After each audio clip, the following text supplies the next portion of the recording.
चलिए बेटा ना, लास्ट क्लास में हम लोगों ने थोड़ा बहुत क्वांटम नंबर्स के बारे में डिस्कशन कर लिया था। आपको 4 क्वांटम नंबर्स के बारे में जानकारी दे दी गई थी कि 4 क्वांटम नंबर कौन कौन से होते हैं, एन, एल, एम और एस। पहला क्वांटम नंबर जो था वो क्या था, प्रिंसिपल क्वांटम नंबर है ना, जो कि एन से रिप्रेजेंट किया जाता है और जानकारी किसके बारे में देता है, शेल के बारे में, है ना। किसी भी एटम के अंदर 3 फंडामेंटल पार्टिकल्स होते हैं, इलेक्ट्रॉन, प्रोटॉन और न्यूट्रॉन। जिसमें से प्रोटॉन और न्यूट्रॉन पे अभी हम कोई चर्चा नहीं कर रहे, हमारा सारा फोकस इलेक्ट्रॉन के ऊपर है, ठीक है ना। इलेक्ट्रॉन जो है वो एटम के अंदर न्यूक्लियस में प्रेजेंट होते हैं या शेल्स में प्रेजेंट होते हैं, शेल्स में। और शेल जो होते हैं वो सर्कुलर पाथ होते हैं। शेल का एक और नाम क्या बताया गया था आपको, ऑर्बिट, ये बोल सकते हैं। तो अगर ये सपोज अगर हम इसको न्यूक्लियस मान लें, इसको हम न्यूक्लियस मान लें, तो न्यूक्लियस के आसपास एटम के अंदर कुछ इस तरह के सर्कुलर पाथ होते हैं जिन्हें शेल या फिर ऑर्बिट कहा जाता है। जो पहला सर्कुलर पाथ न्यूक्लियस के जस्ट पास में आएगा उसको हम लोग क्या बोलेंगे, शेल नंबर 1, जिसको जूनियर क्लास में के शेल के नाम से भी जाना जाता था। फिर अगला जो शेल आएगा उसे बोलेंगे शेल नंबर 2, एन की वैल्यू 2 हो जाएगी, जिसको एल, फिर एम, फिर एन, या शेल नंबर 1 2 3 4 सो ऑन, इस तरह की कहानी आएगी। शेल के अंदर क्या होते हैं, सब शेल्स, ठीक है, जिसको एजीमुथल क्वांटम नंबर एल से रिप्रेजेंट किया जाता है। आपको कल बताया गया था पहले शेल में कितने सब शेल होंगे, एक, और वो कौन सा होगा, एसपीडीएफ में से एस। दूसरे शेल में 2, कौन कौन से, एस और पी। तीसरे में 3, एसपीडी। चौथे में 4, एसपीडीएफ, एंड सो ऑन। पांचवे में 5 होंगे, लेकिन उस पांचवे की अभी तक जरूरत नहीं पड़ी। तो अगर मैं बात करूं इस पहले शेल में, तो पहले शेल में कितना सब शेल होगा, एक, वो कौन होगा, केवल एस। अब वो इसमें कहीं भी हो सकता है, ठीक है। दूसरे शेल में कौन कौन होगा, एस और पी। तीसरे में कौन कौन होगा, एस, पी और डी। चौथे में कौन होगा, एस पी डी एफ। पांचवे में S P D F G, ठीक है, ये सब होंगे। फिर हमने बात करी थी कि एस सबशेल जो है, देखो एस सबशेल पहले में भी है, दूसरे में भी और तीसरे में भी है। अब अगर मैं कभी आपको बोल दूं ये कि एक एस सबशेल है, कौन सा सबशेल है, एस, और मैं पूछूं कि ये एस सबशेल कौन से शेल नंबर का है, क्या पूछा मैंने, एस सबशेल कौन से शेल नंबर का, क्या आप बता सकते हो, बताओ, बता सकते हो क्या? सिर्फ एस लिख दिया तो क्या आप बता पाओगे? क्योंकि एस तो पहले में भी होता है, एस तो दूसरे में भी होता है, तीसरे में भी होता है, कोई भी शेल उठाओगे हर किसी शेल में एस तो है। अगर मैं आपसे पूछूं पी सबशेल है, तो मैं आपसे अगर पूछूं कि ये पी सबशेल कौन से शेल का है, तो क्या आप बता सकते हो कि ये कौन से शेल का है? पर मैं पूछूंगी ये कौन से शेल में नहीं हो सकता है, तो आप इतना जरूर बता सकते हो कि ये फर्स्ट का तो नहीं होगा, क्योंकि 1p का कोई पॉसिबिलिटी नहीं है ना। तो अगर हमें ये पहचानना है कि जिस एस या जिस पी के बारे में हम बात कर रहे हैं वो एस या पी कहां है, किस जगह पर है, ठीक है। तो अब जैसे है ना, आप लोगों ने कई बार सुना होगा एड्रेस की, कल हम बात कर रहे थे कि भाई कौन कहां रहता है। जैसे मैंने बोला कि ये इलेक्ट्रॉन या ये व्यक्ति रिंग रोड पे खड़ा है, कहां पर खड़ा है? अब रिंग रोड हर शहर में, आप कहीं भी जाओगे हर जगह रिंग रोड है, ठीक है। तो ऐसी कुछ कहानी है कि अब आपको सिर्फ इतना बोल दे कि रिंग रोड पे खड़ा है, तो रिंग रोड का कोई मतलब नहीं है। रिंग रोड हर जगह पर है, हर सिटी में जहां पर भी बाईपास निकल रहा है, मैंने बोल दिया बाईपास पे खड़ा। बाईपास इतने लाखों करोड़ों बाईपास है, कहां पर है क्या पता किसको। तो आपको इसके साथ इसका शेल नंबर भी मेंशन करना होगा, ठीक है ना। शेल नंबर मेंशन करना, जैसे मैंने मान लो मैंने लिखा 4s। अब आपको क्लियर है कि ये जो एस सबशेल है ये है एस, लेकिन कौन से शेल का एस है, 4 शेल का। क्या इससे हमको इसका गोले का नंबर पता चल जाता है? यस। अगर मैंने बोला 2p है, तो क्या आप बता सकते हो ये p कहां का है बेटा? यस। कौन से शेल का है? सेकेंड शेल का। क्या ये बात क्लियर है सबको? अब आगे बढ़ते हैं। ये शेल्स के बाद, सबशेल को समझने के बाद हम लोगों ने बात करी थी ऑर्बिटल्स की, और हमने ये बात करा था कि एस में कितना डब्बा होता है, 1, पी में कितना डब्बा होता है, 3, डी में कितना डब्बा होता है, 5, और एफ में कितना होता है, 7। इस तरह की कल हम बात कर चुके हैं। हर डब्बे में मैक्सिमम कितने इलेक्ट्रॉन आ सकते हैं? 2। ये सारी चीजें कल कवर हो गई थी, ठीक। अब इसके आगे बढ़ेंगे हम लोग, ध्यान सुनना। नेक्स्ट जो पार्ट हमको यहां पर समझना है वो आ जाता है बेटा ऑफबाउस रूल, ठीक है। ऑफबाउस रूल या ऑफबाउस प्रिंसिपल के ऊपर अब हम लोग डिस्कशन करने वाले हैं, जो कि अब एक तरह से ऐसा मान लीजिए कि हमारा इनऑर्गेनिक का पोर्शन अब लगभग जाके स्टार्ट हो रहा है। कल तो हम लोगों ने थोड़ा फिजिकल केमिस्ट्री का पार्ट कवर किया था ताकि हमको चीजें समझ में आ सके, ठीक है। ऑफबाउ रूल, ऑफबाउ प्रिंसिपल। सबसे पहले कल भी बात आई थी कि एटॉमिक स्ट्रक्चर जब आप पढ़ते हैं, क्वांटम नंबर्स जब आप पढ़ते हैं, तो 3 रूल्स के बारे में आपको जानकारी होनी चाहिए। अवबाउस रूल, दूसरा हंट्स रूल, तीसरा पॉलीज एक्सक्लूजन प्रिंसिपल। ठीक है, तो कल हमने hunts rule of maximum multiplicity का एक बार यूज नाम मतलब बोला ही था मैंने। पॉलीज मैंने आपको बताया था कि चारों क्वांटम नंबर सेम नहीं होते। अवबाव पे आते हैं। अवबाव क्या बोलता है? अवबाव प्रिंसिपल सबसे पहले ये कौन से साइंटिस्ट ने दिया था? तो ये अवबाव साइंटिस्ट का नाम नहीं, पहली बात। अपन जनरली ऐसा करते हैं कि भाई बर्नौलिस थ्योरम लिखी है तो बर्नौली ने दिया होगा, या वैसा वैसा वैसा कुछ भी नहीं है। अवबाव कोई साइंटिस्ट का नाम नहीं है। ठीक है, अवबाव एक जर्मन वर्ड है। जब आप लिटरेचर पढ़ते हैं, बुक्स पढ़ते हैं, एनसीईआरटी में भी इवन लिखा ही है कि जब आप पढ़ेंगे इसको तो पैराग्राफ में दे देगा। अवबाव एक जर्मन वर्ड है जिसका मीनिंग है बिल्डिंग अप। क्या मीनिंग है? Building up. बिल्डिंग अप मतलब अब बिल्डिंग खड़ी करनी तो ऊपर से नीचे नहीं बनाते, नीचे से ऊपर बनाते हैं। थोड़ी पहले छत बना दी फिर नीचे बेसमेंट बना रहे, ऐसा नहीं होगा कभी।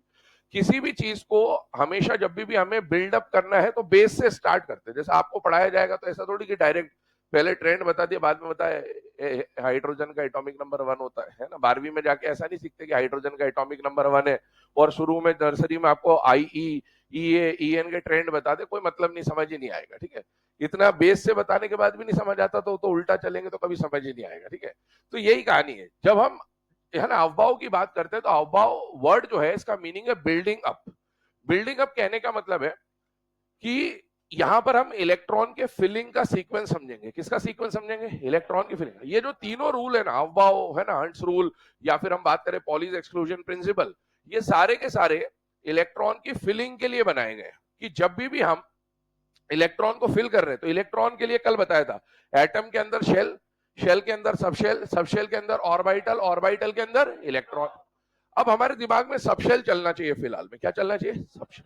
सबशेल कौन होते हैं? एसपीडीएफ। अच्छा, एसपीडीएफ में भी एस अभी मैंने बताया था, सिर्फ एस लिख देने से काम नहीं चले। मुझे पता होना चाहिए कि 1s नाम का भी सबशेल होता है। ये 1s लिखने का मतलब क्या है कि फर्स्ट का एस है, 2s लिखने का मतलब सेकंड का एस, 3s लिखने का मतलब थर्ड का एस। और कल हमने पढ़ा था कि 1 में केवल एस होता है, 2 में एस भी होता है, 2 में पी भी होता है, थर्ड में एस भी होता है, पी भी होता है और डी भी होता है। क्या ये बात समझ में आ रही है आपको? ठीक है ना, तो कल हमने ये सब चीजें पढ़ रखी है। अब इन सबशेल में कल, हाँ एक बोल भी तो कल एक आध बच्चे आए थे बाहर, बोले सर थोड़ी स्पीड आपकी तेज रहती बोलेंगी तो 2-4 दिन में आप यूज टू हो जाओगे। ठीक है, मैं 1.5x पे ही पढ़ाता हूँ। ठीक है, तो परेशानी नहीं। बाद में कोई लेक्चर देखते तो बोले सर बाकी में थोड़ा तेज करके देखना पड़ता, आपके उसमें उतने में काम चल जाता है। ठीक है, यूज टू हो जाओगे, चिंता ना करें। ठीक है, स्पीड यही रहेगी पढ़ाने की, 2-4 दिन में आप। सही है? पक्का?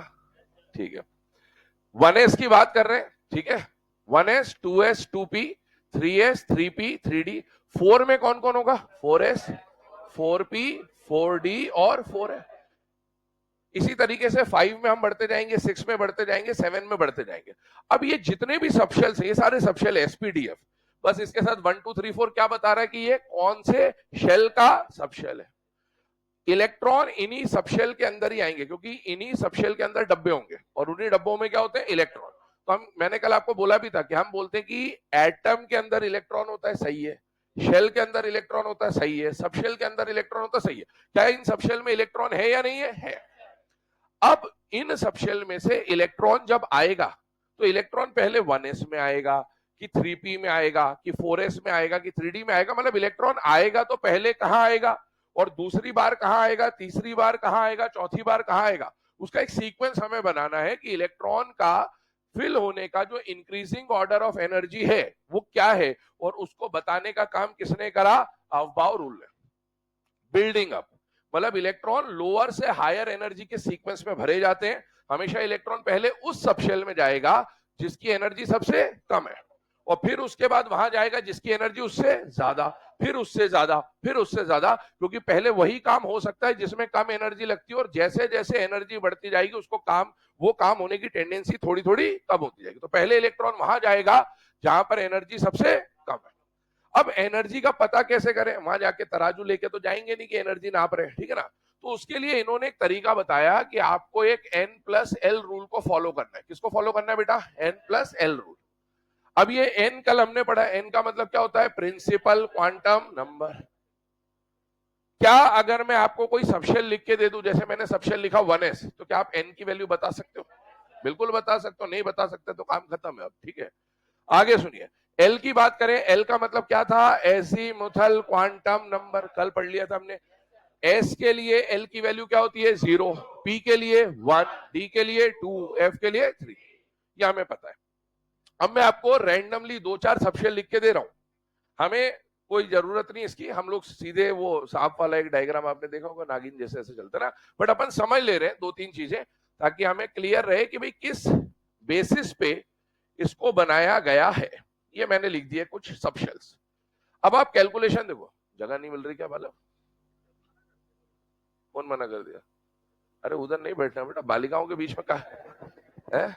अच्छा उधर से बैठा, मुझे लगा उधर बैठे रह गए। कई जगह है उधर, काफी जगह है, मत परेशान हो ना। चलो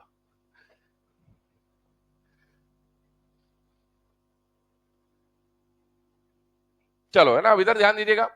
सबशेल के बाद अगर हम लोग बात करें तो ये तो सबशेल्स हो गए बेटे, और इनके लिए किसकी एनर्जी कम है किसकी एनर्जी ज्यादा है, उसको फाइंड आउट करने के लिए हम लोग कौन सा रूल पढ़ रहे हैं, N+L।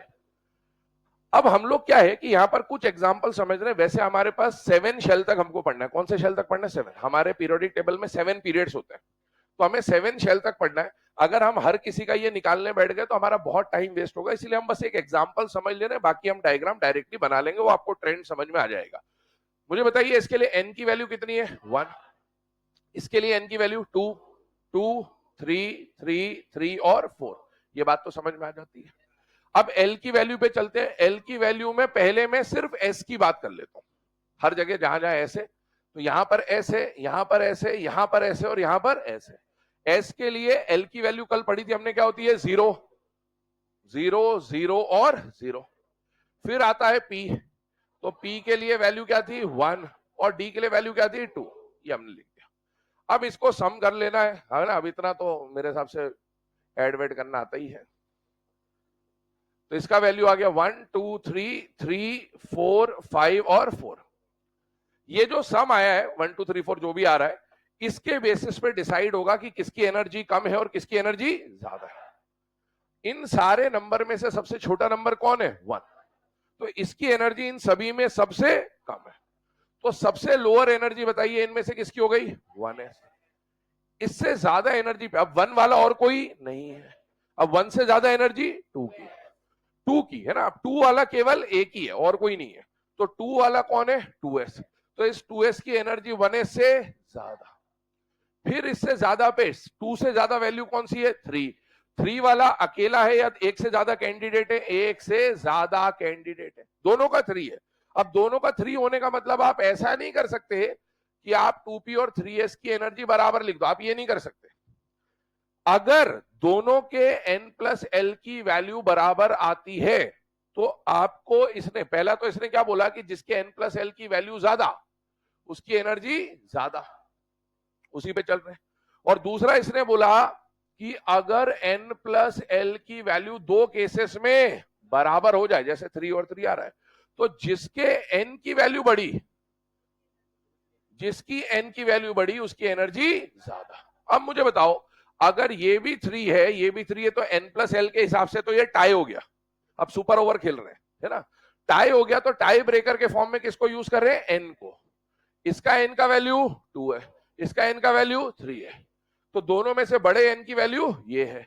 तो जिसके N की वैल्यू बढ़ी, अगर N+L बराबर है तभी ये बात लागू होगी, ध्यान रखना।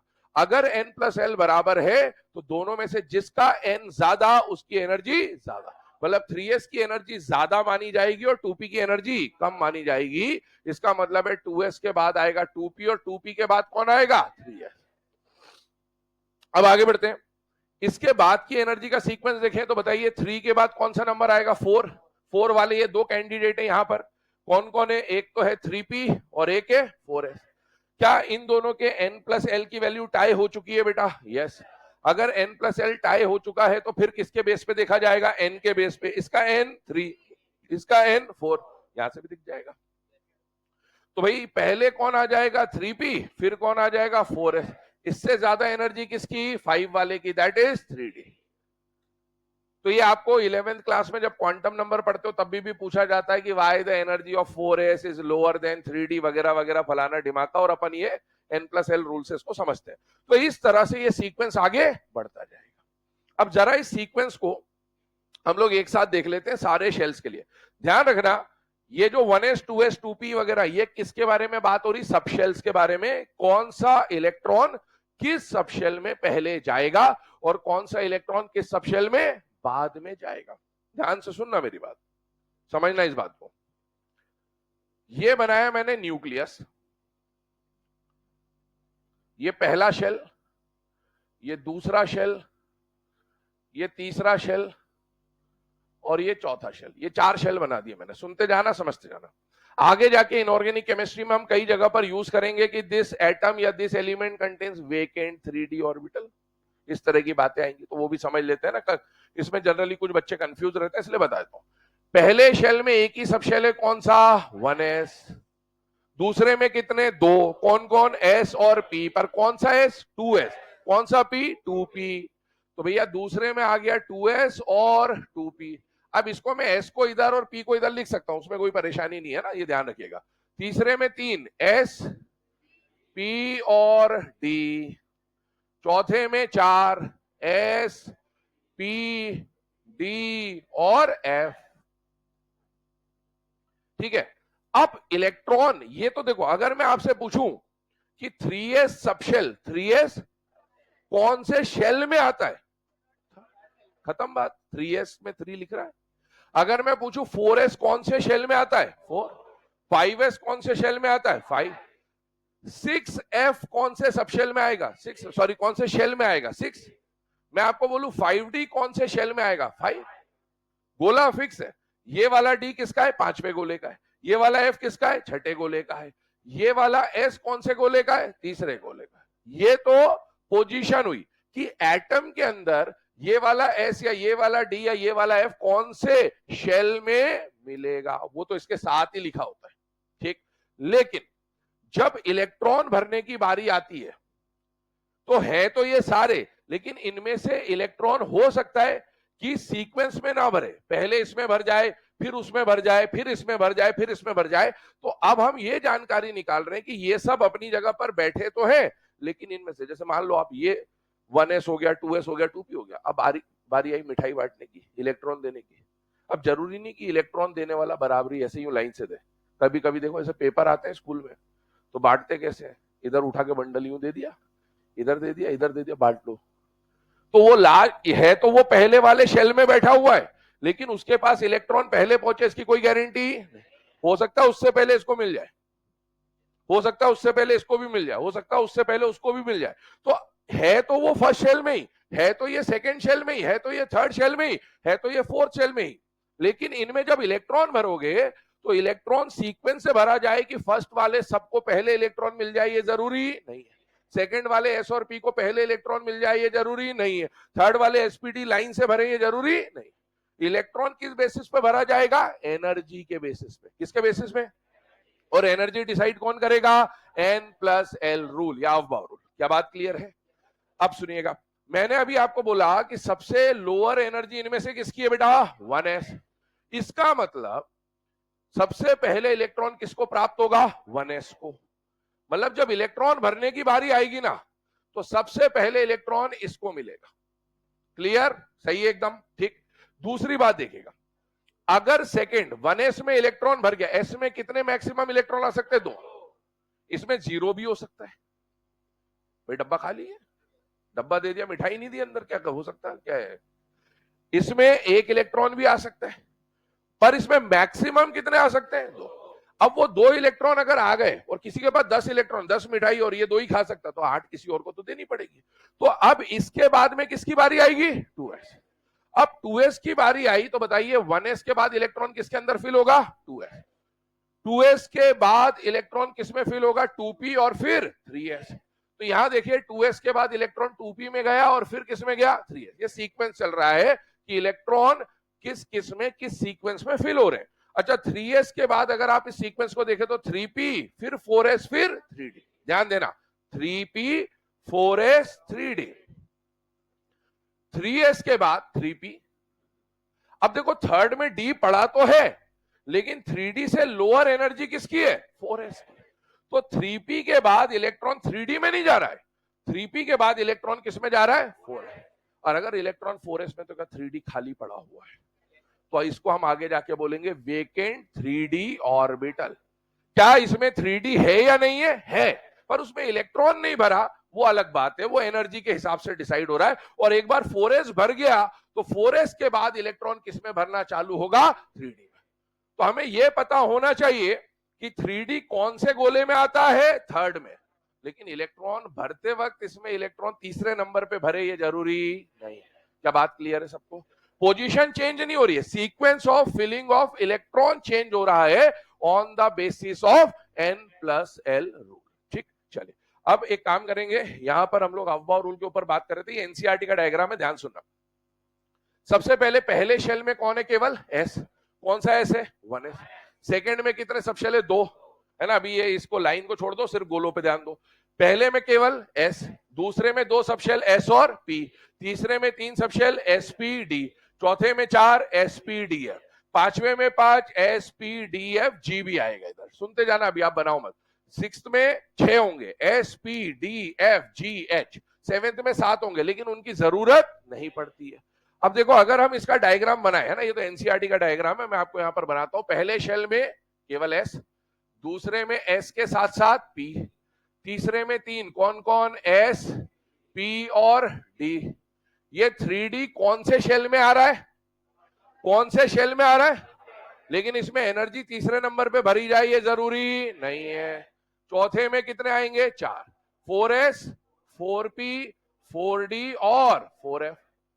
पांचवे में कितने आएंगे बेटा, 5s 5p 5d 5f और 5g। 5g भी मैं लिख दे रहा हूं, है ना, 5G का जमाना चल ही रहा है वैसे भी। इधर आ जाते हैं, 6s 6p 6d 6f 6g और 6h, पर अब उसको नहीं लिख रहा हूं, जरूरत नहीं पड़ेगी। इसकी जरूरत हमको, मैंने कल बोला था 121 एटॉमिक नंबर आने पे पड़ती, तो ये थोड़ा सा दिखा देंगे आपको एक बार। 7s 7p 7d 7f, और अभी तक हमारे पीरियोडिक टेबल में 7 ही पीरियड है। फ्यूचर में जो अगला पीरियड, अभी देखो 118 एलिमेंट जो हमारे पीरियोडिक टेबल में भरते हैं ना, उसमें 7वां पीरियड पूरा भर जाता है। तो अब फ्यूचर में जाके 7th पीरियड के बाद अगला पीरियड कौन सा आएगा, 8th। तो उसको हम यहां पर थोड़ा सा मेंशन कर देंगे, 8th पीरियड को।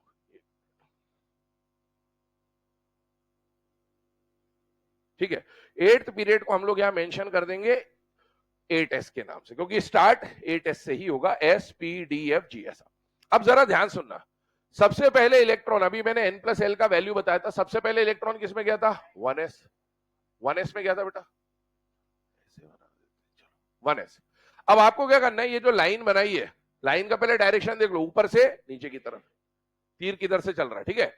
अब इसके पैरेलल लाइन बनानी है आपको, पैरेलल बनानी मतलब इसके पैरेलल 1s के बाद इलेक्ट्रॉन किसमें जाएगा, 2s, 2s के बाद इलेक्ट्रॉन किसमें जाएगा, 2p और 3s, इसके पैरेलल चलते जाएंगे।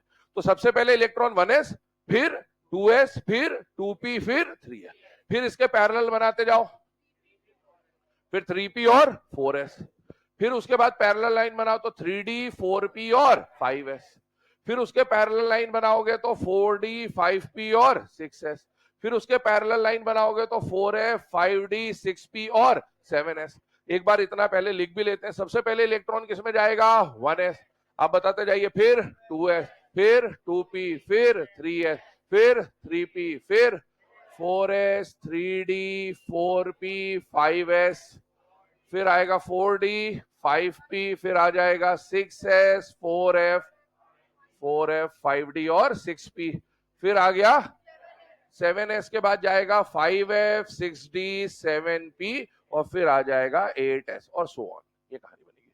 अब देख लो, 7s के बाद किसमें गया, 5f 6d 7p, यहां तक ही अभी तक 7 पीरियड ही है। ये आगे मैं डॉटेड लाइन इसलिए बना रहा हूं क्योंकि फ्यूचर में इलेक्ट्रॉन इसमें जाएगा, और 8s के बाद अगर मैं अगली पैरेलल लाइन बनाऊं तो कौन कट हो जाएगा, 5g। तो 8s के बाद अगली जो लाइन बनेगी उसमें कौन आ जाएगा बेटा, 5g। ये दोनों जो सर्कल बनाए ये फ्यूचर में यूज होने वाले सबशेल्स होंगे, ठीक है। तो एक काम करेंगे, डायग्राम बना लो और अफबाउ रूल का सीक्वेंस लिख ले। जरूरत नहीं उसकी, n+l निकालने की अपने को जरूरत नहीं, अपन को तो सीक्वेंस पता होना चाहिए। अब ये सीक्वेंस जो है ये अपने दिमाग में बिल्कुल फिट होना चाहिए ना, ये याद होना चाहिए एकदम। कॉन्फ़िगरेशन इसी के बेस पे लिखेंगे हम लोग।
चले बेटा, है ना। अब ये जो डायग्राम अभी हम लोगों ने बनाया है, इसका ये जो सीक्वेंस लिखा हुआ है, ये सीक्वेंस अपने को याद होना चाहिए। अगर सीक्वेंस याद नहीं आ रहा है तो आपको डायग्राम बना के बता दिया, आप इसके थ्रू भी इस सीक्वेंस को बना सकते हैं। ठीक, सारा का सारा सीक्वेंस किस बेसिस पे बना हुआ है? n+l की वैल्यू के हिसाब से। जिसकी n+l की वैल्यू कम है वो पहले आएगा, जिसके n+l की वैल्यू ज्यादा है वो बाद में आएगा।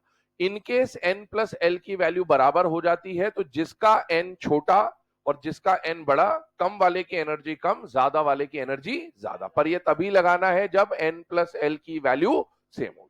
ये सारी चीजें हमने समझ ली, ठीक है। अब देखो इसके आगे बढ़ते हैं। अव्वा रूल का ये जो सीक्वेंस पढ़ा, इसके बाद दो तीन बातें मैं आपको और बता देता हूं जो अब हमें यूज करनी होगी। ध्यान सुनिएगा। किसी भी एटम में सेंटर में कौन आ गया? न्यूक्लियस। अब एटम में कितने शेल होंगे वो तो एटम के ऊपर निर्भर करेगा कि हम कौन से एलिमेंट की बात करें। जैसे हाइड्रोजन है तो एक ही शेल होगा, सोडियम है तो 281 तीन शेल होंगे, क्लोरीन है 287 तीन शेल होंगे। इस तरह की बात चल रही है ना। तो अगर मैं बात करूं तो यहां पर मान लो ये पहला शेल है, मान लो ये दूसरा शेल है, मान लो ये तीसरा शेल है, ये चौथा शेल है, और इसमें कितने भी शेल हो सकते हैं। पर हमने सारे शेल बना दीजिए। मान लीजिए किसी के अंदर इतने ही शेल है। बेटा इतना आपने सुना होगा, एक टर्म सुनी होगी, आउटर मोस्ट शेल। कौन सी टर्म सुनी होगी? सुन रखा है भाई सबने? मुझे नहीं लगता कोई ऐसा होगा जिसने ये शब्द ना सुना हो, आउटर मोस्ट शेल। ठीक, तो अब हम यहां पर शेल के ऊपर बात करेंगे। कौन से शेल के ऊपर बात करेंगे? Outer most shell. ठीक है, आउटर मोस्ट शेल को शॉर्ट में OMS भी लिख देंगे, OMS। ठीक है, आउटर मोस्ट शेल। एक आता है पेनल्टीमेट शेल। एक आता है pre penultimate shell, ante penultimate भी बोल देते हैं इसको। Pre penultimate shell, pre penultimate shell का ही दूसरा नाम एंटे पेनल्टीमेट शेल होता है ना। प्री पेनल्टीमेट जनरली सुना होता है, एंटे पेनल्टीमेट यूज नहीं होता इतना, लेकिन कभी एग्जाम में आ जाए तो जानकारी होनी चाहिए कि प्री पेनल्टीमेट को ही क्या बोला जाता है, एंटे पेनल्टीमेट शेल।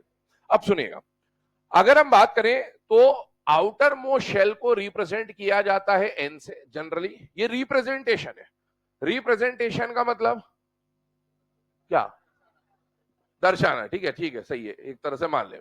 जैसे हो सकता है किसी एक व्यक्ति का नाम है ना, दोस्तों में ऐसे नाम रहते कॉमन फेमस, कोई एक हो सकता है उसको चिंटू बोलता हो, कोई उसको पप्पू बोलता हो, कोई बबलू भी बोल सकता है, जरूरी थोड़ी कि सब एक ही नाम से जानते हो। तो ऐसे ही रिप्रेजेंटेशन का कोई सिर पैर नहीं होता, रिप्रेजेंटेशन अपने हिसाब से माना जाता है कि भाई हम इसको इस नाम से रिप्रेजेंट कर रहे हैं, हमारे लिए आज से ये ऐसे ही जाना जाएगा। तो जब हम रिप्रेजेंटेशन कर रहे हैं तो मैंने आउटर मोस्ट शेल को एन लिखा, हो सकता है कोई इस एन को एन प्लस वन बोल दे, कोई हो सकता है इस एन को एन माइनस वन बोल दे, पर जो आपने रिप्रेजेंटेशन लेना है वो एक स्टैंडर्ड रिप्रेजेंटेशन लेना है। और जनरली आउटर मोस्ट शेल का स्टैंडर्ड रिप्रेजेंटेशन क्या है, एन। क्या ये रिप्रेजेंटेशन अपने हिसाब से चेंज किया जा सकता है, यस किया जा सकता है, बट हम स्टैंडर्ड रिप्रेजेंटेशन ले रहे हैं जो लिटरेचर में लिखा जाता है। अगर कोई आपको बोल दे कि if outer most shell is represented by N plus one, तो आपको उसको एन प्लस वन मान लेना है, क्वेश्चन में हो सकता है दे दे। तो ये है ना, वहां पर ऐसा नहीं होना, नहीं नहीं हमारे सर ने तो बोला था एन ही मानना, हम एन प्लस एन नहीं माने, आउट ऑफ सिलेबस क्वेश्चन आ गया, चीटिंग करता है साला, ऐसा नहीं। देखो इधर आउटर मोस्ट शेल को क्या लिख दिया, एन। तो आउटर मोस्ट शेल कौन सा, सबसे बाहर वाला जो शेल है उसको हमने क्या बोला है, आउटर मोस्ट शेल। अगर इसका वैल्यू एन है तो उससे कम वाले का वैल्यू क्या हो जाएगा, एन माइनस वन। उससे कम वाले का क्या हो जाएगा, एन माइनस टू। उससे कम वाले का क्या हो जाएगा, एन माइनस थ्री। अगर और कोई होता तो एन माइनस फोर लिख देते। मान लो जिसने रिप्रेजेंटेशन चेंज किया उसने आपको बोल दिया कि मान लो आउटर मोस्ट शेल को मैंने एन प्लस वन मान लिया, क्वेश्चन में ही दे दिया outer most shell is represented by N plus one. तो बताओ अब आपका जो अंदर वाला है ना सेकंड, ये लास्ट शेल हो गया, ये सेकंड लास्ट हो गया, तो सेकंड लास्ट को आप क्या लिखोगे, एन माइनस वन थोड़ी लिख सकते अब एन लिखोगे। अब इसको क्या लिखोगे, एन माइनस वन, इसको क्या लिखोगे। क्या ये बात क्लियर है। बट अभी हम इस तरह की कोई भी बात मान के नहीं चल रहे, हम स्टैंडर्ड नोटेशन ले रहे हैं, और स्टैंडर्ड नोटेशन के अंदर हम लोग आउटर मोस्ट शेल को किससे रिप्रेजेंट करते हैं, एन से। आउटर मोस्ट शेल ये हो गया, ये लास्ट शेल को हम लोग क्या बोल रहे हैं, आउटर मोस्ट शेल। जो सेकंड लास्ट शेल है उसको बोला जाता है पेनल्टीमेट शेल। फिर जो थर्ड लास्ट शेल है उसको क्या बोला जाता है, प्री पेनल्टी। और फोर्थ लास्ट वगैरह का ऐसे कुछ अलग से नाम नहीं है, अपने को तीन ही शेल की जरूरत पड़ेगी, क्योंकि आपने कॉन्फ़िगरेशन देखा होगा, S block, P block, D block, F block. तो उसमें या तो एनएस एनपी आता है, या एन माइनस वन डी आता है, या एन माइनस टू एफ आता है। तो हमें एन माइनस वन और एन माइनस टू तक की ही जरूरत पड़ेगी, इसलिए हम उन रिप्रेजेंटेशंस को अभी समझ ले रहे हैं। ठीक है, तो मुझे बताइए आउटर मोस्ट शेल मतलब कौन सा शेल, सबसे लास्ट। जो सेकेंड लास्ट शेल है उसको क्या बोलेंगे, पेनल्टीमेट। जो थर्ड लास्ट है उसको क्या बोलेंगे, प्री पेनल्टीमेट या फिर एंटे पेनल्टीमेट। तो आउटर मोस्ट शेल को एन लिख दिया, ये सेकेंड लास्ट शेल है तो ये उससे एक कम एन माइनस वन हो गया, और ये वाला शेल उससे भी एक कम, that is N minus two हो गया। ये लिख लीजिए नाम एक बार, आगे कभी यूज हो जाए कि n is known as outer most shell, n minus one penultimate, n minus two pre penultimate के नाम से जाना जाएगा।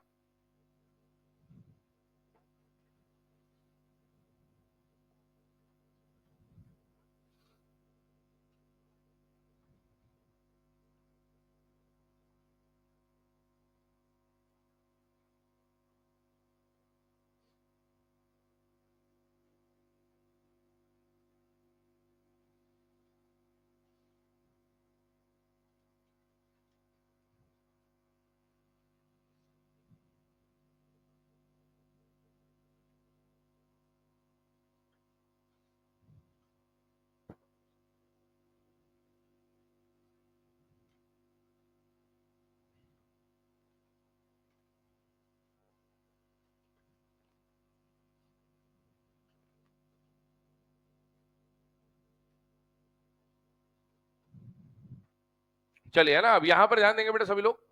ये जो रिप्रेजेंटेशन हमने समझा, इसके बाद हम लोग आगे की कुछ बातें डिस्कस करने वाले, वो क्या है?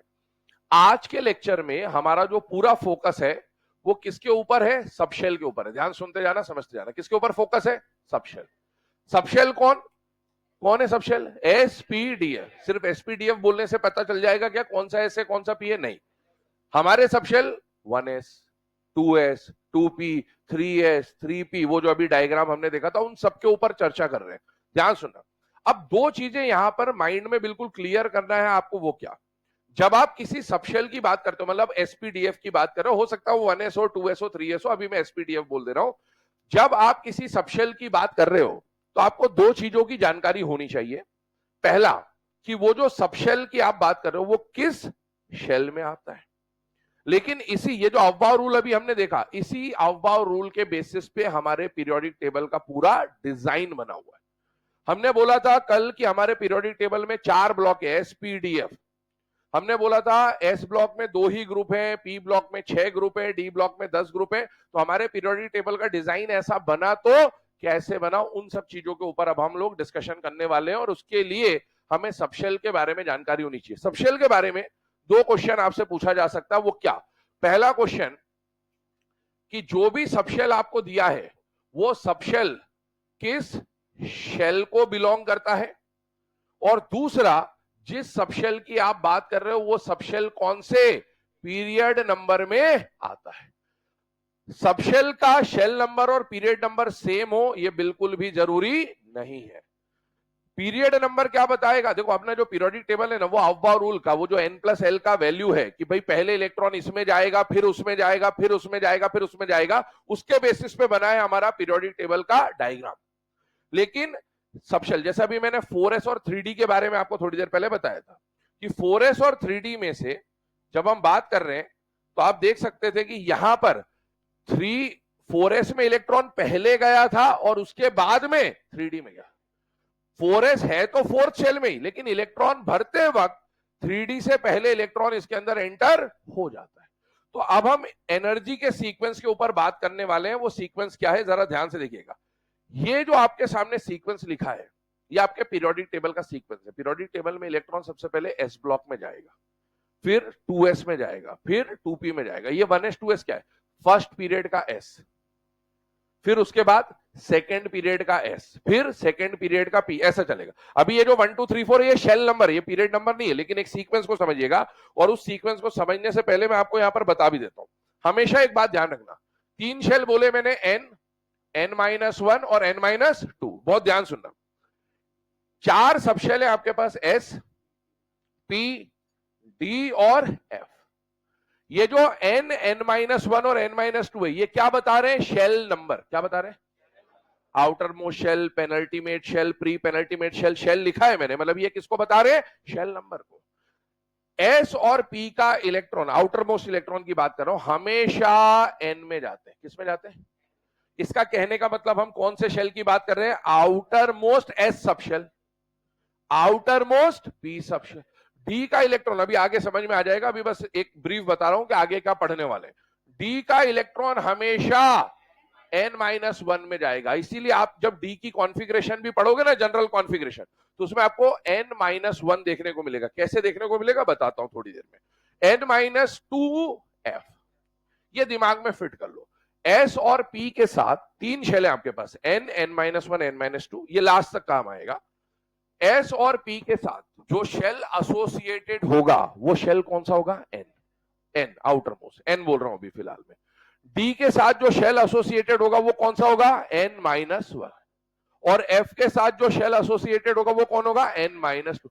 S और P का इलेक्ट्रॉन हमेशा N में जाएगा, D का इलेक्ट्रॉन N-1 में जाएगा, F का इलेक्ट्रॉन हमेशा n-2 में जाएगा। ये बात पक्की अभी प्रूव हो जाएगी, थोड़ी देर में इंतजार करिएगा। इसका मतलब S और P में मैं बोलूंगा कि S और P में आउटर मोस्ट शेल, D में 1 का गैप आ जाएगा, मतलब आउटर मोस्ट से 1 कम, और F में 2 का गैप आ जाएगा, मतलब आउटर मोस्ट से 2 अंदर वाले शेल में जाएगा।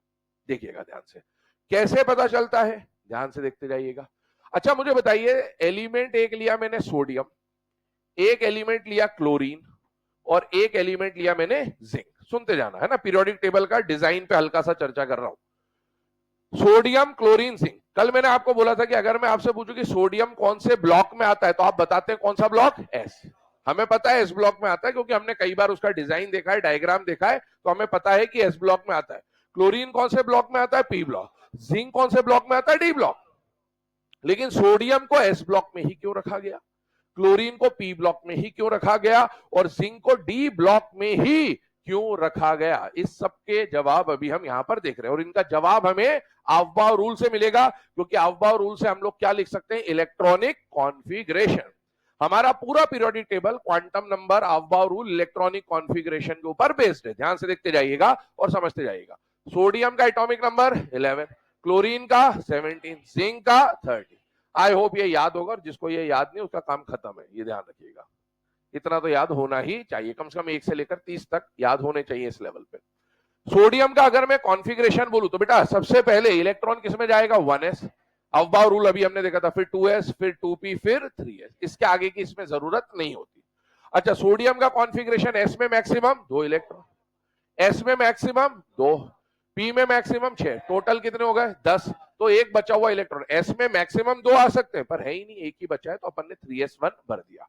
क्लोरीन की कॉन्फ़िगरेशन लिख दें, बताते जाइएगा, 1s2, 2s2, 2p6, 3s2, 3p5।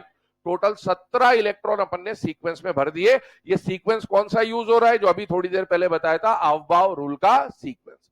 Zinc में 30 इलेक्ट्रॉन है, 1s2, 2s2, 2p6, 3s2, 3p6, 4s2 और फिर 3d10। ये जिंक के 30 इलेक्ट्रॉन भरने की व्यवस्था हमने कर दी according to Aufbau rule sequence. Aufbau rule किसकी जानकारी देता है, एनर्जी की। दिमाग में क्लियर रखिएगा, अफबाउ रूल से, n+l रूल से सबशेल के increasing, building up, increasing energy का ऑर्डर पता चलता है। ये इंक्रीजिंग ऑर्डर ऑफ एनर्जी है। अब आगे सुनिए, कोई भी एलिमेंट, ध्यान से सुनना इस लाइन को, हमने बोला सोडियम को एस ब्लॉक में रखा गया है, क्लोरीन को पी ब्लॉक में रखा गया और जिंक को डी ब्लॉक में रखा। पीरियोडिक टेबल के अकॉर्डिंगली किसी भी एलिमेंट को किसी ब्लॉक का मेंबर तब माना जाता है जब उसका लास्ट इलेक्ट्रॉन उस सबशेल में एंटर हो जाए। कहां एंटर हो जाए, लास्ट इलेक्ट्रॉन। किसी भी एलिमेंट का लास्ट इलेक्ट्रॉन जिस सबशेल में जाता है उसको उसी ब्लॉक का एलिमेंट माना जाता है। जैसे आप देखो, सोडियम में इलेक्ट्रॉन इसमें भी गया, इसमें भी गया, इसमें भी गया और इसमें भी गया, लेकिन लास्ट इलेक्ट्रॉन 1s में गया कि 2s में गया कि 2p में गया कि 3s में गया, 3s। अब 3s में सबशेल sp-df में से कौन आ रहा है, s आ रहा है। तो सोडियम का लास्ट इलेक्ट्रॉन s सबशेल में गया, इसलिए सोडियम को कौन से ब्लॉक का मेंबर माना जाएगा बेटा, s ब्लॉक। किसी भी एलिमेंट का लास्ट इलेक्ट्रॉन जिस सबशेल में जाता है उसको उसी ब्लॉक का मेंबर माना जाता है। इसके 2-3 एक्सेप्शन है, वो आगे आएंगे बेटा। इन जनरल ये 99% वैलिड बात है, ठीक है। इधर आइए, क्लोरीन की बात करें। क्लोरीन का जब आपने कॉन्फ़िगरेशन लिखा तो electron 1s, 2s, 2p, 3s, 3p सब में गया, लेकिन लास्ट इलेक्ट्रॉन किसके अंदर गया बेटा, 3p में। 3p में s है या p है, p है। इसीलिए क्लोरीन का लास्ट इलेक्ट्रॉन क्योंकि p में गया, इसीलिए इसको कौन से ब्लॉक का मेंबर माना जाएगा बेटा, p ब्लॉक का।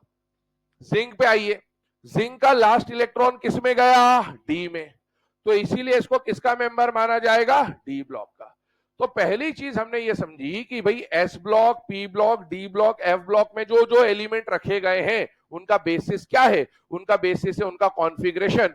किसी भी एलिमेंट का लास्ट इलेक्ट्रॉन जहां भी जाए, किसी का लास्ट इलेक्ट्रॉन अगर एस में गया तो वो एस ब्लॉक, किसी का लास्ट इलेक्ट्रॉन पी में गया तो वो P block, last electron D में गया तो डी ब्लॉक, और अगर एफ में जाता तो एफ ब्लॉक। एफ इसलिए नहीं लिखा, कॉन्फ़िगरेशन बहुत लंबी चौड़ी लिखनी पड़ेगी, ठीक है। खैर, ये हमने पहली बात समझी कि किसी एलिमेंट को किसी ब्लॉक का मेंबर बनने के लिए लास्ट इलेक्ट्रॉन चेक करना होता है कि उसका लास्ट इलेक्ट्रॉन एस में गया कि पी में गया कि डी में गया कि एफ में गया, ठीक। आगे सुनिएगा, ये बात समझिए। अब एक बात समझिएगा, अभी थोड़ी देर पहले मैंने आपको बोला शेल नंबर की जब हम बात करते हैं तो 3 तरह के शेल है। कौन कौन से, n, n-1 और n-2। s और p के साथ लास्ट इलेक्ट्रॉन आपको हमेशा n में दिखेगा, d के साथ लास्ट इलेक्ट्रॉन n-1 और f के साथ n-2। मतलब s और p में कोई गैप नहीं है, डी में 1 का गैप है और एफ में 2 का गैप है। अब ये देखो जरा ध्यान से समझना इस बात को, ये कॉन्फ़िगरेशन आपके सामने लिखी है, इस कॉन्फ़िगरेशन में ये क्या लिखा है मैंने 1s, ये 1 क्या बता रहा है, शेल नंबर, क्या बता रहा है 1 का एस सब शेल, इस तरह से बोला जा सकता है। मुझे बताओ इस कॉन्फ़िगरेशन में कौन कौन से शेल नंबर दिख रहे हैं, 1, 2 और 3। इन तीनों को मैं लाइन से अरेंज कर दूं, कैसे अरेंज कर दूं, इंक्रीजिंग ऑर्डर में, शेल के हिसाब से। अभी एनर्जी नहीं देख रहा, अभी शेल के हिसाब से बात कर रहा हूं, पहला शेल, दूसरा शेल और तीसरा शेल। तो बेटा 3 तरह के शेल है इसमें, पहला, दूसरा और तीसरा। अगर इन तीनों में से मैं आपको बोलूं कि कौन सा शेल आउटर मोस्ट होगा, तो क्या आप बता सकते हो, ऑब्वियसली 3, एस नहीं 3, एस तो सब शेल है, शेल की बात चल रही है। मुझे बताइए सबसे आउटर मोस्ट शेल कौन सा होगा, 1 होगा कि 2 होगा कि 3 होगा, 3 होगा ऑब्वियसली।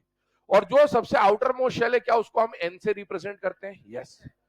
अच्छा, उससे छोटा शेल जो पेनल्टीमेट होगा, क्या अगर n की वैल्यू 3 है तो n-1 की वैल्यू 2 हो जाएगी, यस। तो ये सेकंड लास्ट शेल को हम किससे रिप्रेजेंट करेंगे, n-1, और उससे एक कम वाले को क्या बोल देंगे, n-2। मतलब सोडियम का अगर मैं आपसे पूछूं कि आउटर मोस्ट शेल का नंबर क्या है तो 3, सोडियम के पेनल्टीमेट शेल का नंबर क्या है तो 2, और सोडियम के प्री पेनल्टीमेट शेल का नंबर क्या है तो 1। अच्छा मुझे बताइए क्या ये एस ब्लॉक का मेंबर है या नहीं है। अब लास्ट इलेक्ट्रॉन पे फोकस करिए, जो लास्ट इलेक्ट्रॉन है क्या वो nth s में जा रहा है या n-1 के s में जा रहा है या n-2 के s में जा रहा है। लास्ट इलेक्ट्रॉन गया तो तीनों में, लेकिन क्या लास्ट इलेक्ट्रॉन n-2 s में गया या n-1 s में गया या ns में गया, ns में गया। इसीलिए मैंने आपको बोला था कि s के साथ जो नंबर आपको देखने को मिलेगा वो हमेशा कौन सा नंबर होगा बेटा, ns होगा। देखते चलिएगा। इसी तरीके से अगर हम बात करें पी की, पी में कितने, मतलब ये क्लोरीन की हम बात करें तो क्लोरीन में कितने शेल दिख रहे हैं, 1, 2 और 3, 3 ही तो शेल आ रहे हैं। 1, 2, 3 में अगर मैं आपसे पूछूं कि सबसे बड़ा shell number, outer most shell number क्या है, तो ऑब्वियसली 3 होगा। तो ये पूरा ही तो 3 है, तो इसको हमने क्या बोल दिया, n। उससे एक कम वाले को क्या बोल दिया, n-1। उससे एक कम वाले को क्या बोल दिया, n-2। अगर लास्ट इलेक्ट्रॉन की बात करूं मैं, जिसकी वजह से मुझे पता चला कि लास्ट इलेक्ट्रॉन पी में गया तो ये पी ब्लॉक का है, तो मुझे बताओ वो लास्ट इलेक्ट्रॉन यहां बैठा है कि नहीं बैठा है, बैठा है। और वो लास्ट इलेक्ट्रॉन जिस पी में जा रहा है वो पी n-2 का पी है या n-1 का पी है या n का पी है, n का पी है। तो पी ब्लॉक में भी हमेशा आपको लास्ट इलेक्ट्रॉन जो दिखेगा वो उस पी में दिखेगा जो आउटर मोस्ट शेल का है, मतलब एन पी में दिखेगा। n-1 पी या n-2 पी का पी के लिए कोई सिग्निफिकेंस नहीं होता। आगे बढ़िए, जिंक पे आइए। जिंक के लास्ट इलेक्ट्रॉन को देखिएगा, लास्ट इलेक्ट्रॉन किस में गया, डी में। यहीं से तो पता चला कि ये डी ब्लॉक का है। इसमें शेल नंबर जरा ध्यान से देखो, कौन कौन सा शेल नंबर दिख रहा है, 1, 2, 3, यहां भी और यहां भी है, और 4। इसमें 4 शेल है बेटा। कौन कौन से शेल है, 1, 2, 3, यहां और यहां, ये दोनों 3 और 4, 4 शेल है इसके अंदर। लास्ट इलेक्ट्रॉन किसमें गया, डी में। शेल कितने हैं, 4। अब मुझे बताइए सबसे बड़ा शेल नंबर 1, 2, 3, 4 में से कौन सा होगा, 4। कौन सा होगा, 4। तो ये जो 4th शेल है, इस 4th शेल को हमें क्या मानना पड़ेगा बेटा, n। n इसको n मत मान लेना कि सबसे बाहर दिख रहा है तो n मान लिया, नहीं नहीं नहीं, सबसे बड़े शेल नंबर को क्या माना जाएगा, n। आउटर मोस्ट शेल का मतलब सबसे बाहर वाला शेल नंबर, क्योंकि इलेक्ट्रॉन भरते वक्त तो बाहर अंदर पहले कहीं भी आ सकता है, वो तो एनर्जी पर डिपेंड करता है। ये हो गया n। तो मुझे बताओ अगर 4 n की वैल्यू है तो 3 को क्या बोलूंगा, n या n-1। तो ये भी n-1 में गए हैं और ये भी n-1 में गया है। ये जो है ये क्या कहलाएगा, n-2, और ये क्या कहलाएगा, n-3। आप देखो अगर डी ब्लॉक का मेंबर होना है, अगर डी ब्लॉक का मेंबर होना है तो लास्ट इलेक्ट्रॉन डी में जाना चाहिए कि नहीं जाना चाहिए, जाना चाहिए। लेकिन वो डी कौन सा होगा, एन डी होगा या n-1 डी होगा, n-1 डी होगा। तो डी के साथ जो शेल नंबर चलता है वो एन डी नहीं होता एस और पी की तरह, वो क्या होता है, n-1। और इसी तरीके से जब F लिखूंगा तो F के अंदर जो लास्ट इलेक्ट्रॉन F में जाएगा वो NF में नहीं जाएगा, वो N-1F में नहीं जाएगा, वो किस में जाएगा? N-2F में। क्या ये बात क्लियर है आपको? तो अब हमने यहां पर क्या समझा, ये जो 3 शेल नंबर मैंने आपको बताए थे, इसका सिग्निफिकेंस हमने यहां देखा कि S और P के साथ आगे फ्यूचर में मैं बार बार आपको यही बोलूंगा कि S और P में इलेक्ट्रॉन जब भी जाएगा NS या NP में जाएगा, D में इलेक्ट्रॉन जब भी जाएगा N-1D में जाएगा, और F का इलेक्ट्रॉन हमेशा N-2F में जाएगा। ये अपने दिमाग में क्लियर होना चाहिए। आप में से अगर किसी को ये लिखना है तो लिख लीजिए।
चलिए ना, अब यहां पर ध्यान देना बेटा 2 मिनट ले। ये तो अभी हम लोगों ने देखा कि कभी भी अगर हमको ये डिसाइड करना है कि कौन सा एलिमेंट किस ब्लॉक का होता है तो हमको क्या देखना है, उसका last electron. Last electron S में गया तो S ब्लॉक, P में गया तो P ब्लॉक, D में गया D ब्लॉक, F में गया F ब्लॉक। S में जब भी लास्ट इलेक्ट्रॉन जाएगा वो NS होगा या N-1S होगा या N-2S होगा, NS होगा। P में लास्ट इलेक्ट्रॉन जब भी जाएगा किस में जाएगा, NP में जाएगा। D का लास्ट इलेक्ट्रॉन N-1D में जाएगा और F का लास्ट इलेक्ट्रॉन N-2F में जाएगा। एक और बात आती है, वो बात आती है पीरियड नंबर फाइंड आउट करने की। कौन सी बात आती है? Period number. हमें पता है कि हमारे पीरियोडिक टेबल में कितने पीरियड है? 7 पीरियड है। अब उसमें से कौन सा एलिमेंट किस पीरियड में आएगा, कौन फर्स्ट में आएगा, कौन सेकंड में आएगा, कौन थर्ड में आएगा, उसके लिए आपको आगे, वैसे हम इस चीज को आगे एक टॉपिक में पढ़ेंगे, लेकिन अभी यहां पर बात चल रही है इसलिए बता देता हूं। हमें अगर किसी एलिमेंट का पीरियड नंबर फाइंड आउट करना है तो हमें उसकी पूरी कॉन्फ़िगरेशन में से सबसे बड़े शेल नंबर को फाइंड आउट करना है। किसको फाइंड आउट करना है? सबसे बड़े शेल नंबर को क्या बोला जाता है? Outer most shell. क्या बोला जाता है? सोडियम में कितने शेल हैं? 1, 2 एंड सबसे बड़ा शेल नंबर ये थर्ड पीरियड का है। कौन से पीरियड का है? पक्की बात है। क्लोरीन में कितने शेल आ रहे हैं? 1, 2, 3। सबसे बड़ा शेल नंबर ये थर्ड पीरियड का है। जिंक में कितने पीरियड आ रहे हैं? 1, 2, 3, 4। सबसे बड़ा शेल नंबर। इलेक्ट्रॉन भले लास्ट थर्ड में गया हो लेकिन सबसे बड़ा शेल नंबर 4 है, इसलिए ये कौन से पीरियड का है? फोर्थ पीरियड का। Period number is always determined by outer most shell number. किससे डिटरमाइन होगा? Outer most. फिक्स है। ये कौन से पीरियड का आता है? फोर्थ पीरियड का। क्या आपको पता है स्कैंडियम, टाइटेनियम, वेनेडियम, क्रोमियम, इस सीरीज को 3D सीरीज बोला जाता है। क्या बोला जाता है? और 3D सीरीज फोर्थ पीरियड में आती है। कौन से पीरियड में आती है? फोर्थ। क्यों आता है उसके ऊपर अब हम चर्चा करेंगे। यहां पर ये जो बात हम लोग देखने वाले थे, अभी जैसे मैंने आपको बोला 3D, ध्यान सुनना, 3D तो 3D में अगर मैं शेल नंबर को देखूं तो शेल नंबर कौन सा है 3 ये, लेकिन इसका पीरियड नंबर कौन सा है 4। 3D की जब फिलिंग होती है तो वो 4th पीरियड में फिलिंग होती है। कौन से फिलिंग होती है 4th पीरियड। तो किसी भी सब शेल का शेल नंबर एक अलग चीज है। शेल नंबर मतलब एटम के अंदर कौन से गोले में है, और पीरियड नंबर का मतलब वो जो 118 एलिमेंट का अरेंजमेंट बना हुआ है, जो किसके बेसिस पे बना है n+l अफबाउ रूल, उसमें वो कौन से लाइन में आ रहा है, पहली लाइन में आ रहा है कि दूसरे लाइन में आ रहा है कि तीसरे में आ रहा है कि चौथे में आ रहा है। 3D की उस पीरियोडिक टेबल के डिजाइन में जो पोजीशन होती है वो 3D की पोजीशन कौन से लाइन में होती है बेटा 4th लाइन में होती है, इसीलिए उसको किसका मेंबर माना जाएगा 4th पीरियड का मेंबर माना जाएगा। अब ये पता कैसे करें कि कौन सा सबशेल किस शेल का है और कौन सा सबशेल किस पीरियड का है, ये अब हमारे चर्चा का विषय है। ध्यान सुनिएगा, आपके पास कितने सबशेल हैं, ये सारे सबशेल हैं। अब इनमें से हर सबशेल के बारे में कि हर सबशेल किस गोले में आता है, इसका मतलब क्या हो गया शेल नंबर, और हर सबशेल किस पीरियड में आता है, ये रिप्रेजेंटेशन समझ लेना। ऐसा करूंगा मतलब शेल नंबर पूछ रहा हूं, ऐसे करूंगा मतलब पीरियड नंबर पूछ रहा हूं। पीरियोडिक टेबल सबने देखा हुआ है, लेफ्ट टू राइट के अरेंजमेंट को क्या बोलते हैं पीरियड, टॉप टू बॉटम के अरेंजमेंट को ग्रुप। पीरियोडिक टेबल में कितने पीरियड हैं 7, कितने ग्रुप है 18। अब हम पीरियड और शेल पे बात कर रहे हैं, ग्रुप कभी नहीं ले रहा हूं ना। आइए इधर ध्यान दीजिएगा, सबसे पहले कौन सा एलिमेंट किस पीरियड का है और किस शेल का है उसके ऊपर बात करेंगे। इधर देखिएगा, हमारे पीरियोडिक टेबल में टोटल कितने पीरियड्स हैं 7। Period number 1, period number 2, period number 3, 4, 5, 6 और 7, 7 पीरियड है। अब किस पीरियड में कौन सा सबशेल आएगा, सबशेल मतलब एसपीडीएफ 1s 2s 2p किस पीरियड में आएगा उसके ऊपर बात कर रहे हैं। और कौन सा सबशेल किस पीरियड में आएगा ये किससे डिसाइड होता है, शेल नंबर से डिसाइड होता है या n+l से डिसाइड होता है, n+l से डिसाइड होता है। अब n+l से कैसे डिसाइड करेंगे, आइए इधर समझते जाइएगा। ये जो सीक्वेंस है ये वाला, इसको जरा ध्यान से देखना। जिस सबशेल के बारे में मुझे जानकारी चाहिए, मतलब इनमें से कोई भी एक सबशेल मान लेते, आप बोलो कौन सा सबशेल ले ले, तो बोल दे 4D ले लेते, इसने बोल दिया 4D ले लेते, ये ले लेते, क्योंकि सबसे पूछूंगा तो उतने तो सबशेल ही नहीं है ना। तो एक हमने सबशेल ले लिया 4D। अब मुझे यह पता करना है 4D के बारे में 2 सवाल आपसे पूछे जा सकते हैं। 4D कौन से शेल में आता है और 4D कौन से पीरियड में आता है। 4D कौन से शेल में आता है, इसका आंसर आपको ऑलरेडी बताया जा चुका है, उसमें आता है 4 में, नंबर 7 में लिखा हुआ है। 5F कौन से शेल में आता है 5। 8S कौन से शेल में आता है 8, फिक्स है, ये 8वें शेल का S सबशेल है, ये 5वें शेल का F सबशेल है, ये चौथे शेल का D सबशेल है। शेल नंबर तो वही लिखा है, पर अब ये किस पीरियड में आता है ये हमें जानकारी निकालनी है। कैसे जानकारी निकालेंगे उस पर बात करते हैं, ध्यान सुनना। अभी हमारा टारगेट कौन 4D। आपको ये अफबाव का रूल याद होना चाहिए, और अफबाव रूल के हिसाब से आप 1s से लेके शुरुआत से लेके जिसके बारे में जानकारी चाहिए वहां तक आपको चलना है, यहां से लेके यहां तक चलो। सबसे बड़ा number period number represents the outer most shell number, तो आपको यहां से यहां तक चलना है। यहां से यहां तक चलने में सबसे बड़ा नंबर क्या दिख रहा है 1 2 3 4 5 6 क्या दिख रहा है 5, इसका पीरियड नंबर 5 है।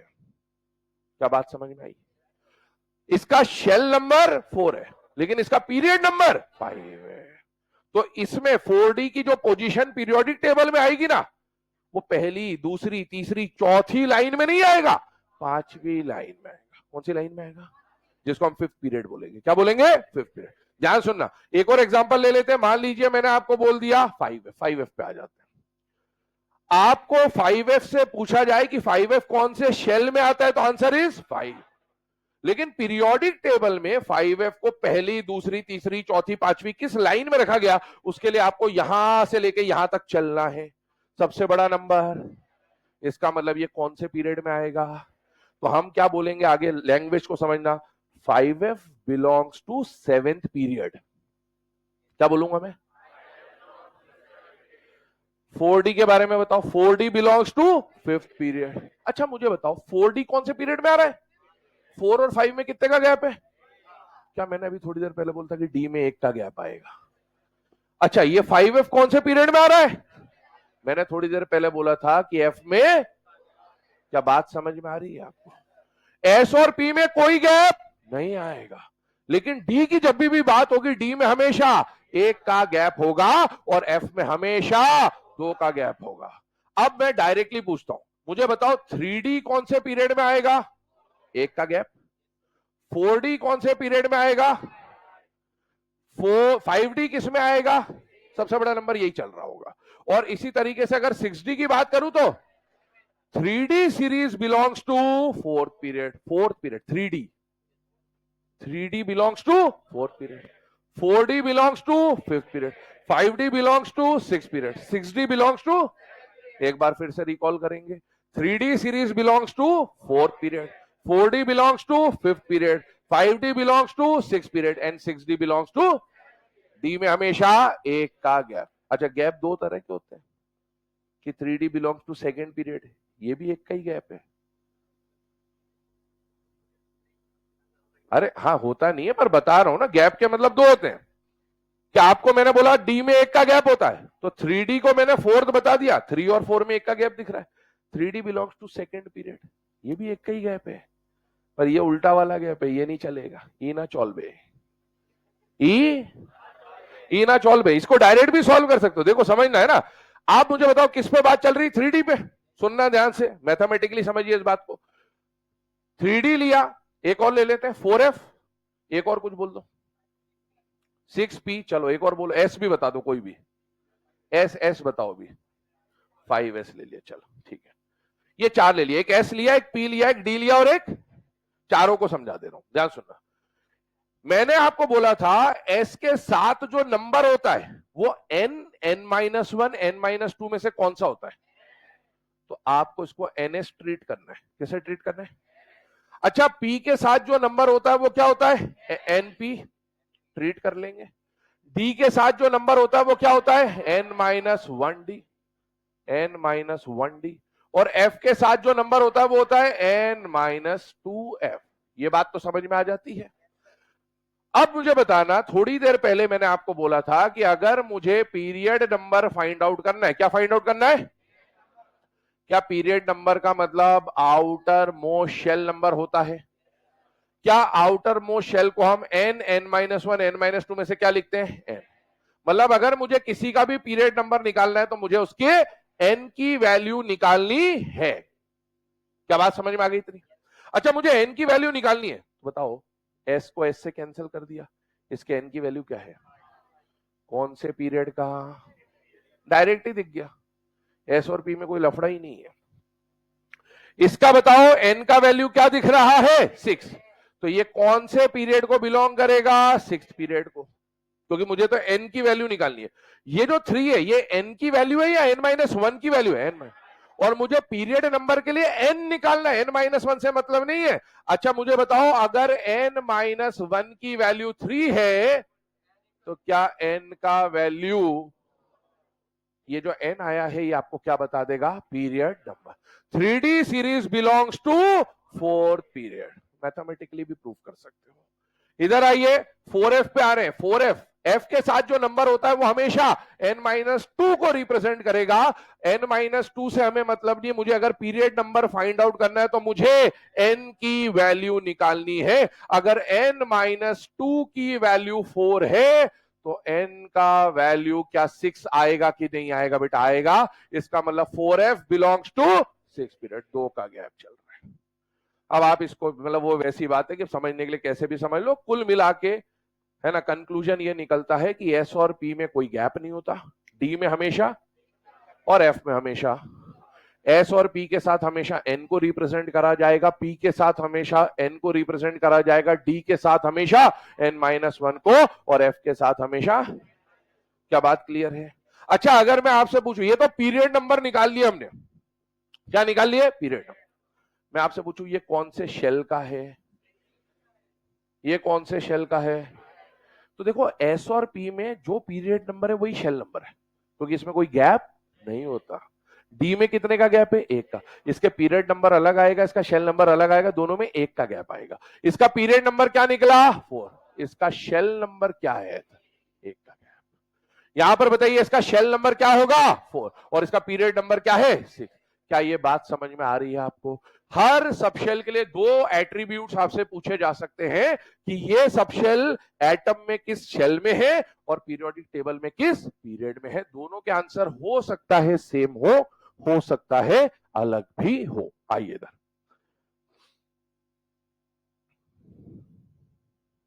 ठीक है, चलिए इस पे चल रहे थे हम। अब आपको अवबाव रूल का सीक्वेंस याद होना चाहिए। ध्यान सुनना, क्या याद होना चाहिए? अवबाव रूल का सीक्वेंस। 1s 2s 2p है ना, आपके पास कॉपी में लिखा हुआ है तो आप देख लेना, क्योंकि मुझे बार बार स्लाइड पीछे ले जानी पड़ेगी इसलिए नहीं ले जा रहा। पहले पीरियड में मुझे बताइए सबसे पहला सबशेल कौन है? 1s। और मुझे पता करना है कि वो 1s कौन से पीरियड में आता है। तो मुझे 1s से लेकर 1s तक ही चलना है ना, ये वाली बात कर रहा हूं। एक बार बता ही देता हूं, अगर मुझे इसकी जानकारी चाहिए कि ये कौन से पीरियड में, तो मुझे यहां से स्टार्टिंग से लेकर यहीं तक चलना है। जैसे इसकी जानकारी चाहिए थी तो पूरा चले थे, 1s से लेकर 1s तक चला, सबसे बड़ा शेल नंबर 1, मतलब ये कौन से पीरियड को बिलोंग करेगा? फर्स्ट पीरियड को। और डायरेक्ट आप एन की वैल्यू से भी देख सकते हो, बट मैं दूसरे तरीके से बता दे रहा हूं, तरीके कई सारे हैं तो सारे तरीके अपने को आने चाहिए। 1s subshell belongs to first period. 1s के बाद अगला कौन आ रहा है? 2s। तो शुरू से लेकर 2s तक चलिए, सबसे बड़ा नंबर 2 आ रहा है, तो कौन से पीरियड को बिलोंग करेगा? सेकंड पीरियड को। जो सबसे बड़ा शेल नंबर है वो पीरियड नंबर को रिप्रेजेंट करेगा। 1s 2s के बाद अगला कौन आ रहा है? 2p। तो 1s से लेकर 2p तक चलो, सबसे बड़ा नंबर 2 है, तो वो 2p किस में आएगा? सेकंड पीरियड में आएगा, लेकिन s के बाद आएगा ऑब्वियसली। आगे बढ़िएगा, 2p के बाद आप अवबाव रूल में देखिए कौन आ रहा है? 3s।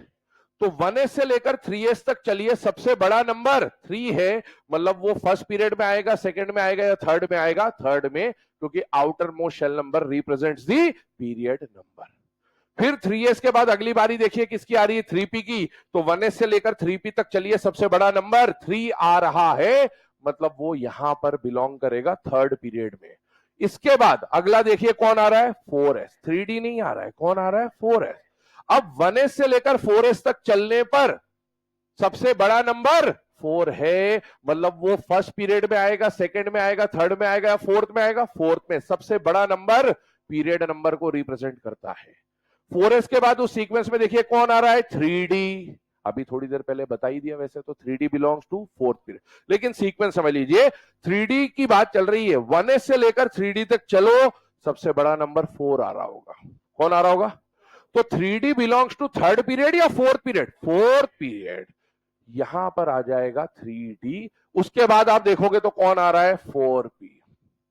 अगले पे चलिए, अगला कौन आ रहा है? 5s। तो 1s से लेकर 5s में सबसे बड़ा नंबर 5, फिर उसके बाद आएगा 4d और फिर आएगा 5। अभी सबसे बड़ा नंबर 5 ही चल रहा है, तो इसीलिए 6 पीरियड की बारी नहीं आई। अगला देखो कौन आ रहा है? 6s। 1s से लेकर 6s तक चलो, सबसे बड़ा नंबर 6 आ रहा है, मतलब पीरियड चेंज हो गया, 6s आ गया। अगला कौन आ रहा है? 4f। 1s से लेकर 4f तक चलने पर सबसे बड़ा नंबर 6 चल रहा है, और इसीलिए 4f बिलोंग्स टू 6 पीरियड। क्या 2 का गैप आ गया? यस। अगला कौन आ रहा है? 5d। अभी भी सबसे बड़ा नंबर 6 ही चल रहा है। फिर कौन आ रहा है? 6p। अभी भी सबसे बड़ा नंबर 6 ही चल रहा है, अभी तक 7 आया ही नहीं, अब आएगा 7। अब देखो अगला आ रहा होगा 7s, फिर आ रहा होगा 5f, फिर आ रहा होगा 6d और फिर आ रहा होगा 7p। यहां पर आके हमारे 118 एलिमेंट का फिलिंग खत्म होता है। हमारे पीरियोडिक टेबल में कितने पीरियड है? 7। पीरियोडिक टेबल का डिजाइन देखो, ये डिजाइन पे बेस्ड है, समझना। पीरियोडिक टेबल का डिजाइन याद करो, ऐसा बनाऊंगा मतलब पीरियोडिक टेबल है। इधर देखो सब लोग, ये कौन सा ब्लॉक चल रहा है? D block. ये कौन सा ब्लॉक है? एस। ये कौन सा ब्लॉक है? और ये कौन है? एफ। पीरियोडिक टेबल का डिजाइन ये रहा, ठीक है, देखते जाइए। अब मुझे बताओ, किसी भी पीरियड की शुरुआत कौन से ब्लॉक से होती है? बीच में कौन आता है? डी और एफ। और खत्म किस पे होता है? पी पे। कोई भी पीरियड शुरुआत एस से करेगा, खात्मा और बीच में कौन आते हैं? डी और एफ। ये फिक्स है, पीरियोडिक टेबल का पूरा डिजाइन बनेगा इसमें। हमारा कोई भी पीरियोडिक टेबल जब आप बनाते हो तो पीरियड की शुरुआत हमेशा एस से होगी, खत्म हमेशा पी पे होगा। 1p होता नहीं है इसलिए नहीं आ पा रहा है, ठीक है ना। शुरुआत हमेशा एस से होगी, खात्मा हमेशा पी पे होगा, और बीच में कौन आएंगे? डी और एफ। अब मुझे एक बात बताना, एस के साथ जो नंबर चलता है वो एन चलता है या n-1 चलता है या n-2 चलता है, एन चलता है। तो फर्स्ट एन यही तो है, पीरियड नंबर ही को तो एन बोलते हैं। तो एस फर्स्ट पीरियड का एस कौन होगा 1s, सेकंड पीरियड का एस कौन होगा 2s, एन के बराबर चलेगा। थर्ड का 3s, फोर्थ का 4s, 5 का 5s, 6 का 6s, 7 का 7s। अगर मैं nth पीरियड की बात करूं भविष्य में आने वाले किसी पीरियोडिक टेबल के पीरियड की, तो क्या पीरियोडिक टेबल की शुरुआत एस ब्लॉक से होगी कि नहीं होगी? होगी। और वो एस एन होगा या n-1 होगा या n-2 होगा? एन होगा। मतलब पीरियोडिक टेबल की शुरुआत जब होगी तो वो एनएस से होगी। जनरलाइजेशन कर रहे हैं हम आगे आने के लिए, देखते चलिएगा। पीरियोडिक टेबल की शुरुआत हमेशा एस से, खात्मा हमेशा पी पे। अगर फर्स्ट है तो 1p होना चाहिए, लेकिन होता नहीं है, पॉसिबल नहीं है, क्वांटम नंबर इसलिए नहीं आया। सेकंड में 2p, थर्ड में 3p, सेवेंथ में 7p, तो nth में np। एस से शुरू होगा, पी पे खत्म होगा, एनएस से शुरू होगा, एनपी पे खत्म होगा। बीच में कौन आएंगे? डी और एफ। कौन आएंगे? अब देखो दोनों में से यहां पर जो एफ चल रहा है, देखते चलना, क्या वो एन है या n-1 है या n-2 है? और यहां पर जो चल रहा है वो डी कौन सा चल रहा है? n-1 D. सुनते जाना। अब वैसे तो सीक्वेंस ऐसा है, लेकिन अब इसको याद करना पड़ता है ना, तो याद करने के लिए तरीका बता रहा हूं, समझना, जुगाड़ के ऊपर बात करें ताकि चीज दिमाग में बैठ जाए। तभी भी पीरियोडिक टेबल की जब आप बात करेंगे तो किसी भी पीरियड की शुरुआत उसके एस से होगी, मतलब एनएस से होगी। पीरियड का खात्मा एनपी में होगा। और देखो एस, अपने दिमाग में एक सीक्वेंस होता है SPDF, S P D F. S से शुरू करो, पी पे खत्म करो, रिवर्स डायरेक्शन, एस।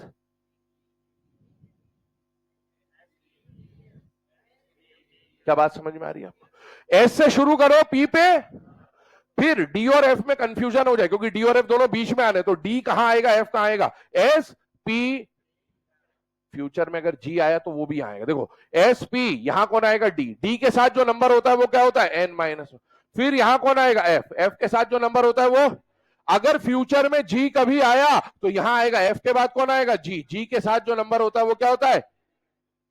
अब देखो ये तो अपन ने बना लिया सीक्वेंस, एस से शुरू करो, पी पे खत्म करो, रिवर्स में डी एफ जी एच, कुछ भी आए वो सब ऐसे आएगा। लेकिन जब इलेक्ट्रॉन भरोगे, क्या भरोगे? तो इलेक्ट्रॉन ऐसे नहीं भरेगा कि एस के बाद पी में चला जाएगा। इलेक्ट्रॉन तो n+l रूल को फॉलो करेगा। किसको फॉलो करेगा? और n+l के हिसाब से ये सीक्वेंस है, इसके बाद इसमें, इसके बाद इसमें, इसके बाद इसमें, और इसके बाद इसमें। आप देखते जाओ, पूरा अफबार रूल है। सबसे पहले अफबार रूल की कॉपी देखते रहना। सबसे पहले इलेक्ट्रॉन किसमें गया? 1s के बाद 2s के बाद 2p के बाद 3s के बाद फिर 4s के बाद 3d, फिर किसमें गया? 4p, क्योंकि थर्ड वाले में ये तो होते ही नहीं है, तो जो होगा उसमें भरता जाएगा। ये सीक्वेंस आया। अब सुनना, इसको अब याद करने का एक और तरीका, समझने का एक और तरीका, सिंपल सी लैंग्वेज में बता रहा हूं। कितने पीरियड है? 7। एस को अपन क्या बोलेंगे? स। पी को अपन क्या बोलेंगे? प। डी को अपन क्या बोलेंगे? ड। और एफ को अपन क्या बोलेंगे? फ। सब डफ। क्या लिखा है? स प ड फ। ठीक है ना? सुनते जाना। पहले में आएगा स, कौन आएगा? दूसरे में आएंगे सप सप। पहले में एक ही आया, दूसरे में अब दो दो बार रिपीट होंगे। सीक्वेंस देखते जाओ। स सप सप, सड़प सड़प, सड़प सड़प, सफ डप, सफ डप। 2-3 बार बोल लेंगे, आराम से याद हो जाएगा। पहले स, दूसरा सप सप, फिर सड़प सड़प, फिर सफडप सफडप। फिर से बोलो, पहला, दूसरा, तीसरा, फिर सड़प सड़प, फिर स फ डप, स फ डप। अगर मैं इस जी को हटा दूं तो स फ ड, ये इलेक्ट्रॉन भरने का सीक्वेंस होता है। इलेक्ट्रॉन पहले एनएस में जाएगा, जी को अगर हटाते फिर n-2f में जाएगा। n-2f में कब जाएगा? जब वो होगा।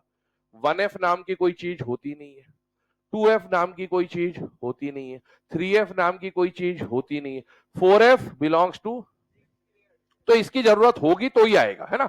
तो एक सीक्वेंस अपन ने बनाया, इस सीक्वेंस के ऊपर और चर्चा करेंगे, क्वेश्चन करेंगे, बट अभी ये सीक्वेंस एक अपन ने सेट कर लिया कि इलेक्ट्रॉन की फिलिंग जो होती है सबसे पहले NS, फिर NP, N-1D, N-2F, N-3G। ये तो सीक्वेंस लिखने का तरीका है, लेकिन इलेक्ट्रॉन भरते वक्त ध्यान रखना, ध्यान से सुनना, मैंने यहां बोला है NS से शुरू होगा और NP पे खत्म होगा। मैंने ये नहीं बोला कि NS के बाद इलेक्ट्रॉन NP में जाएगा ना।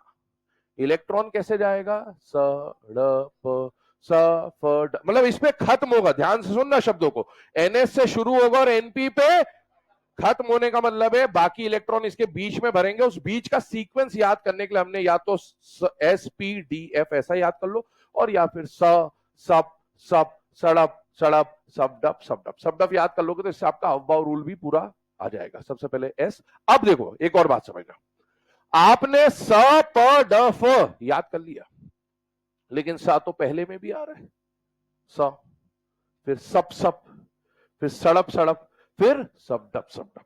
चेक करिएगा कितने पीरियड, 1 2 3 4 5 6 7। ध्यान से देखिएगा, ये पीरियड नंबर हो गया। इस पीरियड नंबर में कौन कौन से सबशेल आ रहे हैं बताइए। पहले में कौन आएगा? स, दूसरे में सब, सीक्वेंस ध्यान रखना है ना, फिर सब, फिर सड़प, फिर बोलो स फ ड प, फिर बोलो स फ ड प, ये सीक्वेंस हो गया। लेकिन बात वहीं आ गई, अगर मैं आपसे बोलूं कि इलेक्ट्रॉन S में जा रहा है, तो कौन से S में जा रहा है? रिंग रोड वाली बात चल रही है ना। तो अपने को पता होना चाहिए कि ये S कौन सा है, 1 है, 2 है, 3 है, 4 है। याद करो S में इलेक्ट्रॉन हमेशा N में जाता है। N की वैल्यू किसके बराबर होती है? Period number. तो बताओ ये S कौन सा है? 1S। ये कौन सा है? 2S। ये कौन सा है? ये 4, 5S, 6S।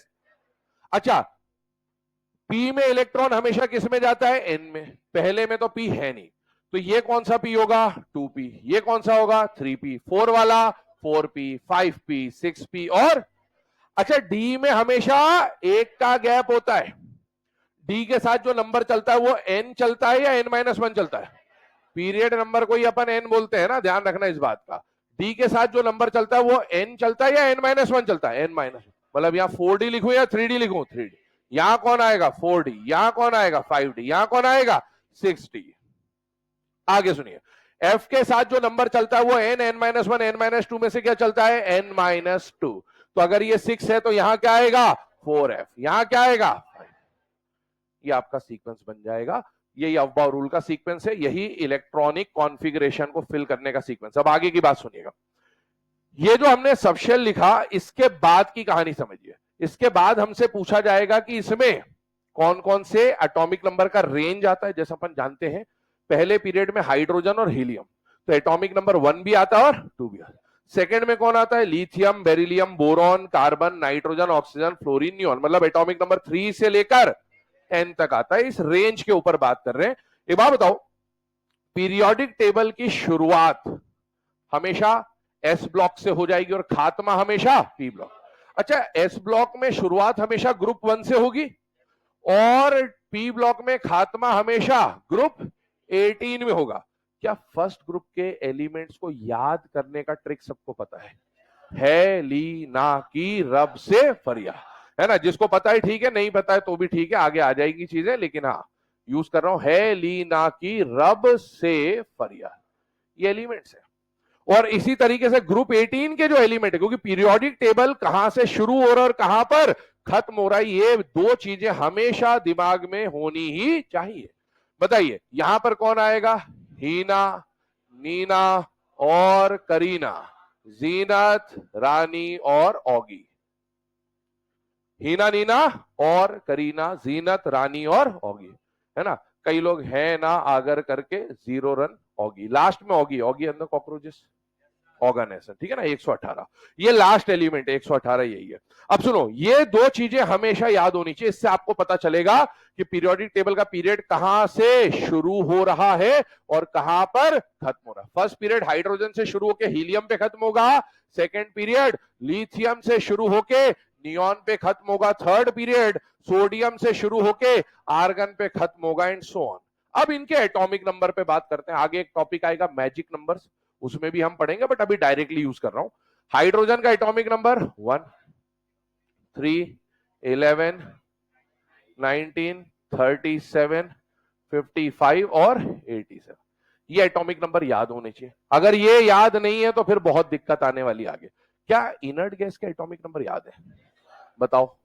2, 10, 18, 36, 54, 86 और अगर वो याद नहीं तो यहां से भी कर सकते हो। 10 के बाद अगला 11, 36 के बाद अगला 37, 86 के बाद अगला 87, वैसे भी कर सकते हो, बट ये याद होने ही चाहिए, टाइम बचता है क्योंकि कुछ चीजें याद करनी पड़ेंगी आपको। तो ये सीक्वेंस है। मुझे बताओ फर्स्ट पीरियड में एटॉमिक नंबर कहां से कहां तक आएंगे? 1 से लेकर 2। सेकेंड पीरियड में 3 से लेकर 10 तक। तो यही बात हम यहां पर लिखने वाले हैं कि इसमें जो एटॉमिक नंबर का रेंज है, सबसे पहले फर्स्ट पीरियड ये रहा है, ली, ना, की, रब, से, फरियाद।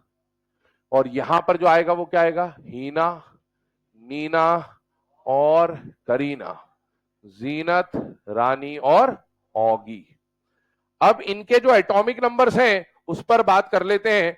तो बेटा इसका एटॉमिक नंबर है 2, इसका है 10, इसका है 18, इसका है 36, इसका है 54, इसका है 86 और इसका है 118। 118 मतलब लास्ट एलिमेंट है पीरियोडिक टेबल का।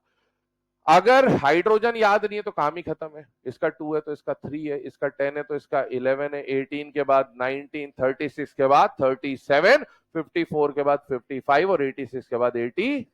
ये इनका सीक्वेंस आ गया कि भैया फर्स्ट पीरियड में कहां से लेकर कहां तक के एलिमेंट्स आ सकते हैं। जरा ध्यान से देखिएगा, इसमें टोटल नंबर ऑफ एलिमेंट कितने आ रहे हैं? 2। इसमें टोटल नंबर ऑफ एलिमेंट आते हैं 8, इसमें भी आएंगे 8, फिर आएंगे 18, फिर आएंगे 18, फिर आएंगे 36 और फिर आएंगे 30। यही मैजिक नंबर होते हैं, 2, 8, 18 और 36। इन्हीं को आगे जाके हम लोग एक नाम दे देंगे और वो नाम क्या होगा बेटा? Magic number. अब सुनना, समझते चलना। ये जो अभी मैंने क्वांटिटी लिखी है, ये क्वांटिटी तो मैंने यहां से लिख दी, लेकिन इसके लिए एनसीईआरटी में एक लाइन दी हुई है पीरियोडिक टेबल के अंदर। लाइन सुनना ध्यान से। Number of elements in any period. सुनना ध्यान से, क्या बोल रहा हूं? Number of elements in any, किसी भी पीरियड में कितने एलिमेंट्स आएंगे, इसको लेकर एक लाइन लिखी हुई है।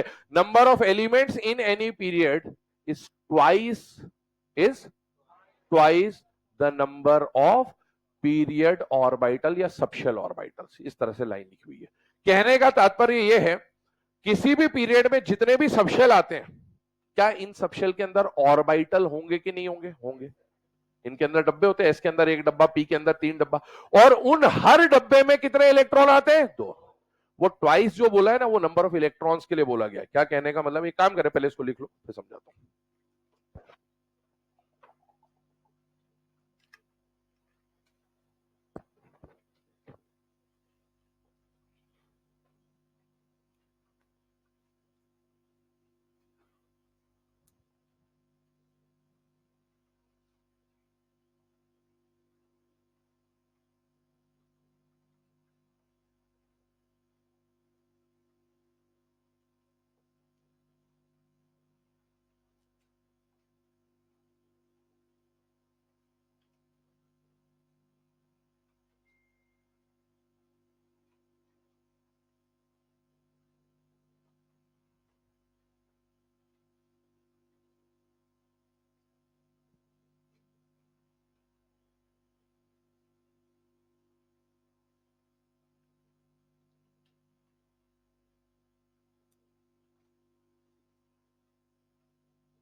थर्टी टू वाला क्या हो गया?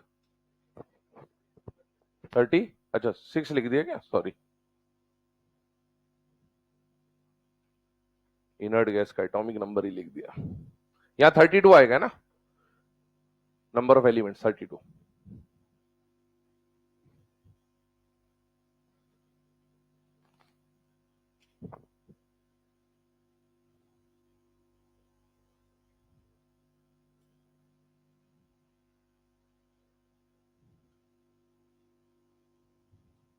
बोलते वक्त क्या बोला था? 32 बोला, 36 बोला था?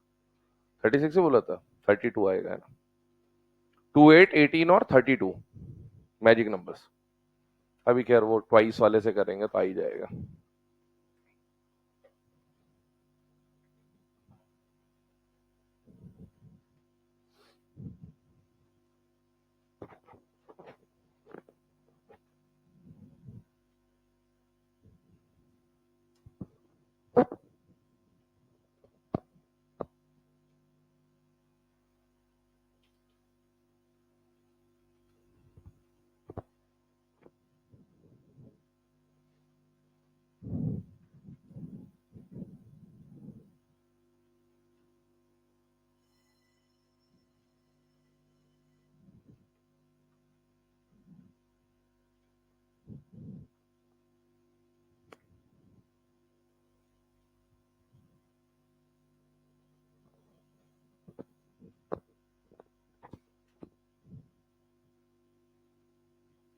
चलिए ना, अब यहां पर ध्यान दीजिएगा, ये जो अभी आपको चीजें बताई गई हैं कि किस शेल में कौन सा, मतलब किस पीरियड में कौन सा सब शेल आएगा, और जो नंबर ऑफ एलिमेंट्स है उस पर डिस्कशन कर रहे हैं। एक बार ध्यान सुनना। टोटल कितने पीरियड बोले मैंने? 7। पहला पीरियड कौन आएगा? ट्रिक से डायरेक्टली, है ना? स, फिर सप, सप, सड़प, सड़प, सबडप, सबडप। सीक्वेंस क्या होता है? किसी भी पीरियड की शुरुआत किससे होगी? एनएस से। खात्मा किस पे होगा? एनपी पे। फिर रिवर्स डायरेक्शन में कौन आएगा? n-1d, n-2f और n-3g। लेकिन इलेक्ट्रॉन भरते वक्त ये वाला सीक्वेंस फॉलो होगा, इस बात का ध्यान रखिएगा। आगे सुनिएगा, मैं आपको एक लाइन के ऊपर बात कर रहा था जो कि एनसीईआरटी में लिखा हुआ है। वो क्या लिखा हुआ है कि number of elements in any period क्या होता है? Twice the number of orbitals, twice the number of orbitals in that given period. ठीक है, कहने का मतलब क्या है? फर्स्ट पीरियड में कितने एलिमेंट्स आएंगे, उसके लिए आपको यह पहचानना है कि इस पीरियड में कितने ऑर्बिटल्स यूज हो रहे हैं। क्या यूज हो रहे हैं? और जितने ऑर्बिटल यूज हो रहे हैं उसको 2 से मल्टीप्लाई कर देना। किससे मल्टीप्लाई कर देना है? 2 से। Twice the number of orbitals. Twice से क्यों मल्टीप्लाई करा? क्योंकि हर डब्बे में मैक्सिमम कितने इलेक्ट्रॉन आ सकते? तो अब बात सुनना ध्यान से, मुझे बताइए एस में कितने ऑर्बिटल डब्बे? एस में कितना डब्बा होता है? 1। तो फर्स्ट पीरियड में एस के अलावा और कोई तो यूज नहीं हो रहा। इसमें कितना डब्बा? 1। जितने डब्बे उसको किससे मल्टीप्लाई करना है? ट्वाइस। तो 2 से मल्टीप्लाई करो। क्या 2 आ रहा है कि नहीं आ रहा है? आ रहा है। सेकेंड पीरियड में कौन कौन यूज हो रहा है? 2s और 2p। एस में कितना डब्बा होता है? 1। पी में कितने डब्बे होते हैं? 3। टोटल डब्बे हो गए 4। जितने डब्बे उसका ट्वाइस कर दो तो टोटल 8। क्या नंबर ऑफ एलिमेंट्स आ गए कि नहीं आ गए? आ गए। अगला देखिए, थर्ड में कौन कौन यूज हो रहा है? एस और पी। एस में कितना डब्बा? 1। पी में कितने डब्बे? 3। टोटल डब्बे 4। जितने डब्बे उसका ट्वाइस कर दो, इसका मतलब है नंबर ऑफ एलिमेंट्स आ गए 8। Number of elements are twice the number of orbitals in the given period. आइए इधर फोर्थ में देखिए कौन कौन यूज हो रहा है? एस, डी और पी। एस में कितने डब्बे? 1। पी में कितने डब्बे? 3। डी में कितने डब्बे? 5। 1 + 3 4, 4 + 5 9, 9 का double 80, twice the number. Again आइए, यहां पर भी एस, डी और पी है तो क्वांटिटी सेम ही आने वाली है, कोई चेंज नहीं आएगा। अब यहां पर एफ आ गया। मुझे बताइए इसमें कितना डब्बा? 1। 1 + 3, 4 + 5 9 + 7 16, 16 का डबल 16 का डबल 30। तो number of elements in any period are twice the number of orbitals. Twice क्यों किया? क्योंकि एक डब्बे में मैक्सिमम 2 ही इलेक्ट्रॉन आते हैं। ठीक है, इसको मैं एक तरीके से बोलता हूं, वो तरीका क्या है ध्यान से सुनना। किसी भी पीरियड में उतने ही एलिमेंट आएंगे, या फिर ऐसा बोलूं कि हर नया आने वाला इलेक्ट्रॉन, सुनना ध्यान से, हर नया आने वाला इलेक्ट्रॉन एक नए एलिमेंट को रिप्रेजेंट करता है। ध्यान सुनना लाइन को, हर नया आने वाला इलेक्ट्रॉन एक नए एलिमेंट को रिप्रेजेंट करता है। इसका कहने का मतलब क्या हुआ? कहने का मतलब ये हुआ, अभी हम लोग क्योंकि कुछ हाइपोथेटिकल क्वेश्चन करेंगे उसमें ये सब चीजें काम आएंगी, इसलिए सुनना। मान लीजिए मैंने सोडियम बोला, एटॉमिक नंबर 11, कॉन्फ़िगरेशन लिखा बेटा 1s2, 2s2, 2p6, 3s1। इसमें टोटल कितने इलेक्ट्रॉन है? 11। अब हर नया आने वाला इलेक्ट्रॉन मतलब 11 के बदले मैंने क्या कर दिया, अब अगर मैं 12वां इलेक्ट्रॉन लाऊंगा तो वो सोडियम को थोड़ी रिप्रेजेंट करेगा, वो एक नए एलिमेंट को रिप्रेजेंट करेगा। तो हर नया आने वाला इलेक्ट्रॉन एक नए एलिमेंट को रिप्रेजेंट करता है। तो अगर आप किसी तरीके से यह पता कर लो कि किसी पीरियड में कितने इलेक्ट्रॉन्स आ रहे हैं, तो हर नया आने वाला इलेक्ट्रॉन एक नए एलिमेंट को रिप्रेजेंट करेगा, तो उससे हमें यह पता चल जाएगा कि इस पीरियड में कितने एलिमेंट्स हैं। आइए इसको भी देख लेते हैं। मुझे बताइए एस में मैक्सिमम कितने इलेक्ट्रॉन भर सकते हो? जितने इलेक्ट्रॉन उतने एलिमेंट। बताइए एस और पी में मिला के कितने इलेक्ट्रॉन भर सकते हो? 2 + 6 8। हर नया इलेक्ट्रॉन एक नए एलिमेंट को रिप्रेजेंट करेगा। यहां पर बताइए 2 + 6 कितना हो जाएगा? 8। यहां पर देखिए 2 + 10 + 6 कितना हो जाएगा? 18। यहां पर भी सेम आ जाएगा 18। 2 + 6 8, 8 + 10 18, 18 + 14 32। तो हर नया आने वाला इलेक्ट्रॉन एक नए एलिमेंट को रिप्रेजेंट करता है। लास्ट पॉइंट इसमें जो आ रहा है वो क्या आ रहा है बेटा? टाइप। टाइप कहने का मतलब आप देखो 4 तरह के नंबर्स आपको दिख रहे हैं। कौन कौन से नंबर दिख रहे हैं? एक तो 2, फिर 8, फिर 18 और फिर, अब 4 नाम है। एक है शॉर्टेस्ट, शॉर्ट, लॉन्ग और लॉन्गेस्ट। 4 टर्म्स यूज कर रहे हैं, शॉर्टेस्ट, शॉर्ट, लॉन्ग और लॉन्ग। अब इन चारों को इन नाम से मैच करो। शॉर्टेस्ट कौन होना चाहिए? जिसमें क्वांटिटी सबसे कम है। शॉर्ट कौन होना चाहिए? जिसकी क्वांटिटी उससे ज्यादा को लॉन्ग और उससे ज्यादा वाले को लॉन्गेस्ट। तो मुझे बताइए अगर मैं इसको बोलूं तो इस पीरियड का नाम क्या रखा जाना चाहिए बेटा? शॉर्टेस्ट। इसको क्या बोला जाना चाहिए? शॉर्ट। इसको भी क्या बोला जाना चाहिए? शॉर्ट। फिर 18 वाले को बोला जाएगा लॉन्ग, 18 वाले को बोला जाएगा लॉन्ग। उसके बाद आ जाएगा बेटा लॉन्गेस्ट और उसके बाद भी आ जाएगा बेटा लॉन्गेस्ट। ये नोट कर लें। इसके ऊपर कुछ क्वेश्चंस अभी हमें डिस्कस करने हैं जो कि हम लोग नेक्स्ट क्लास में कर रहे होंगे। ठीक है।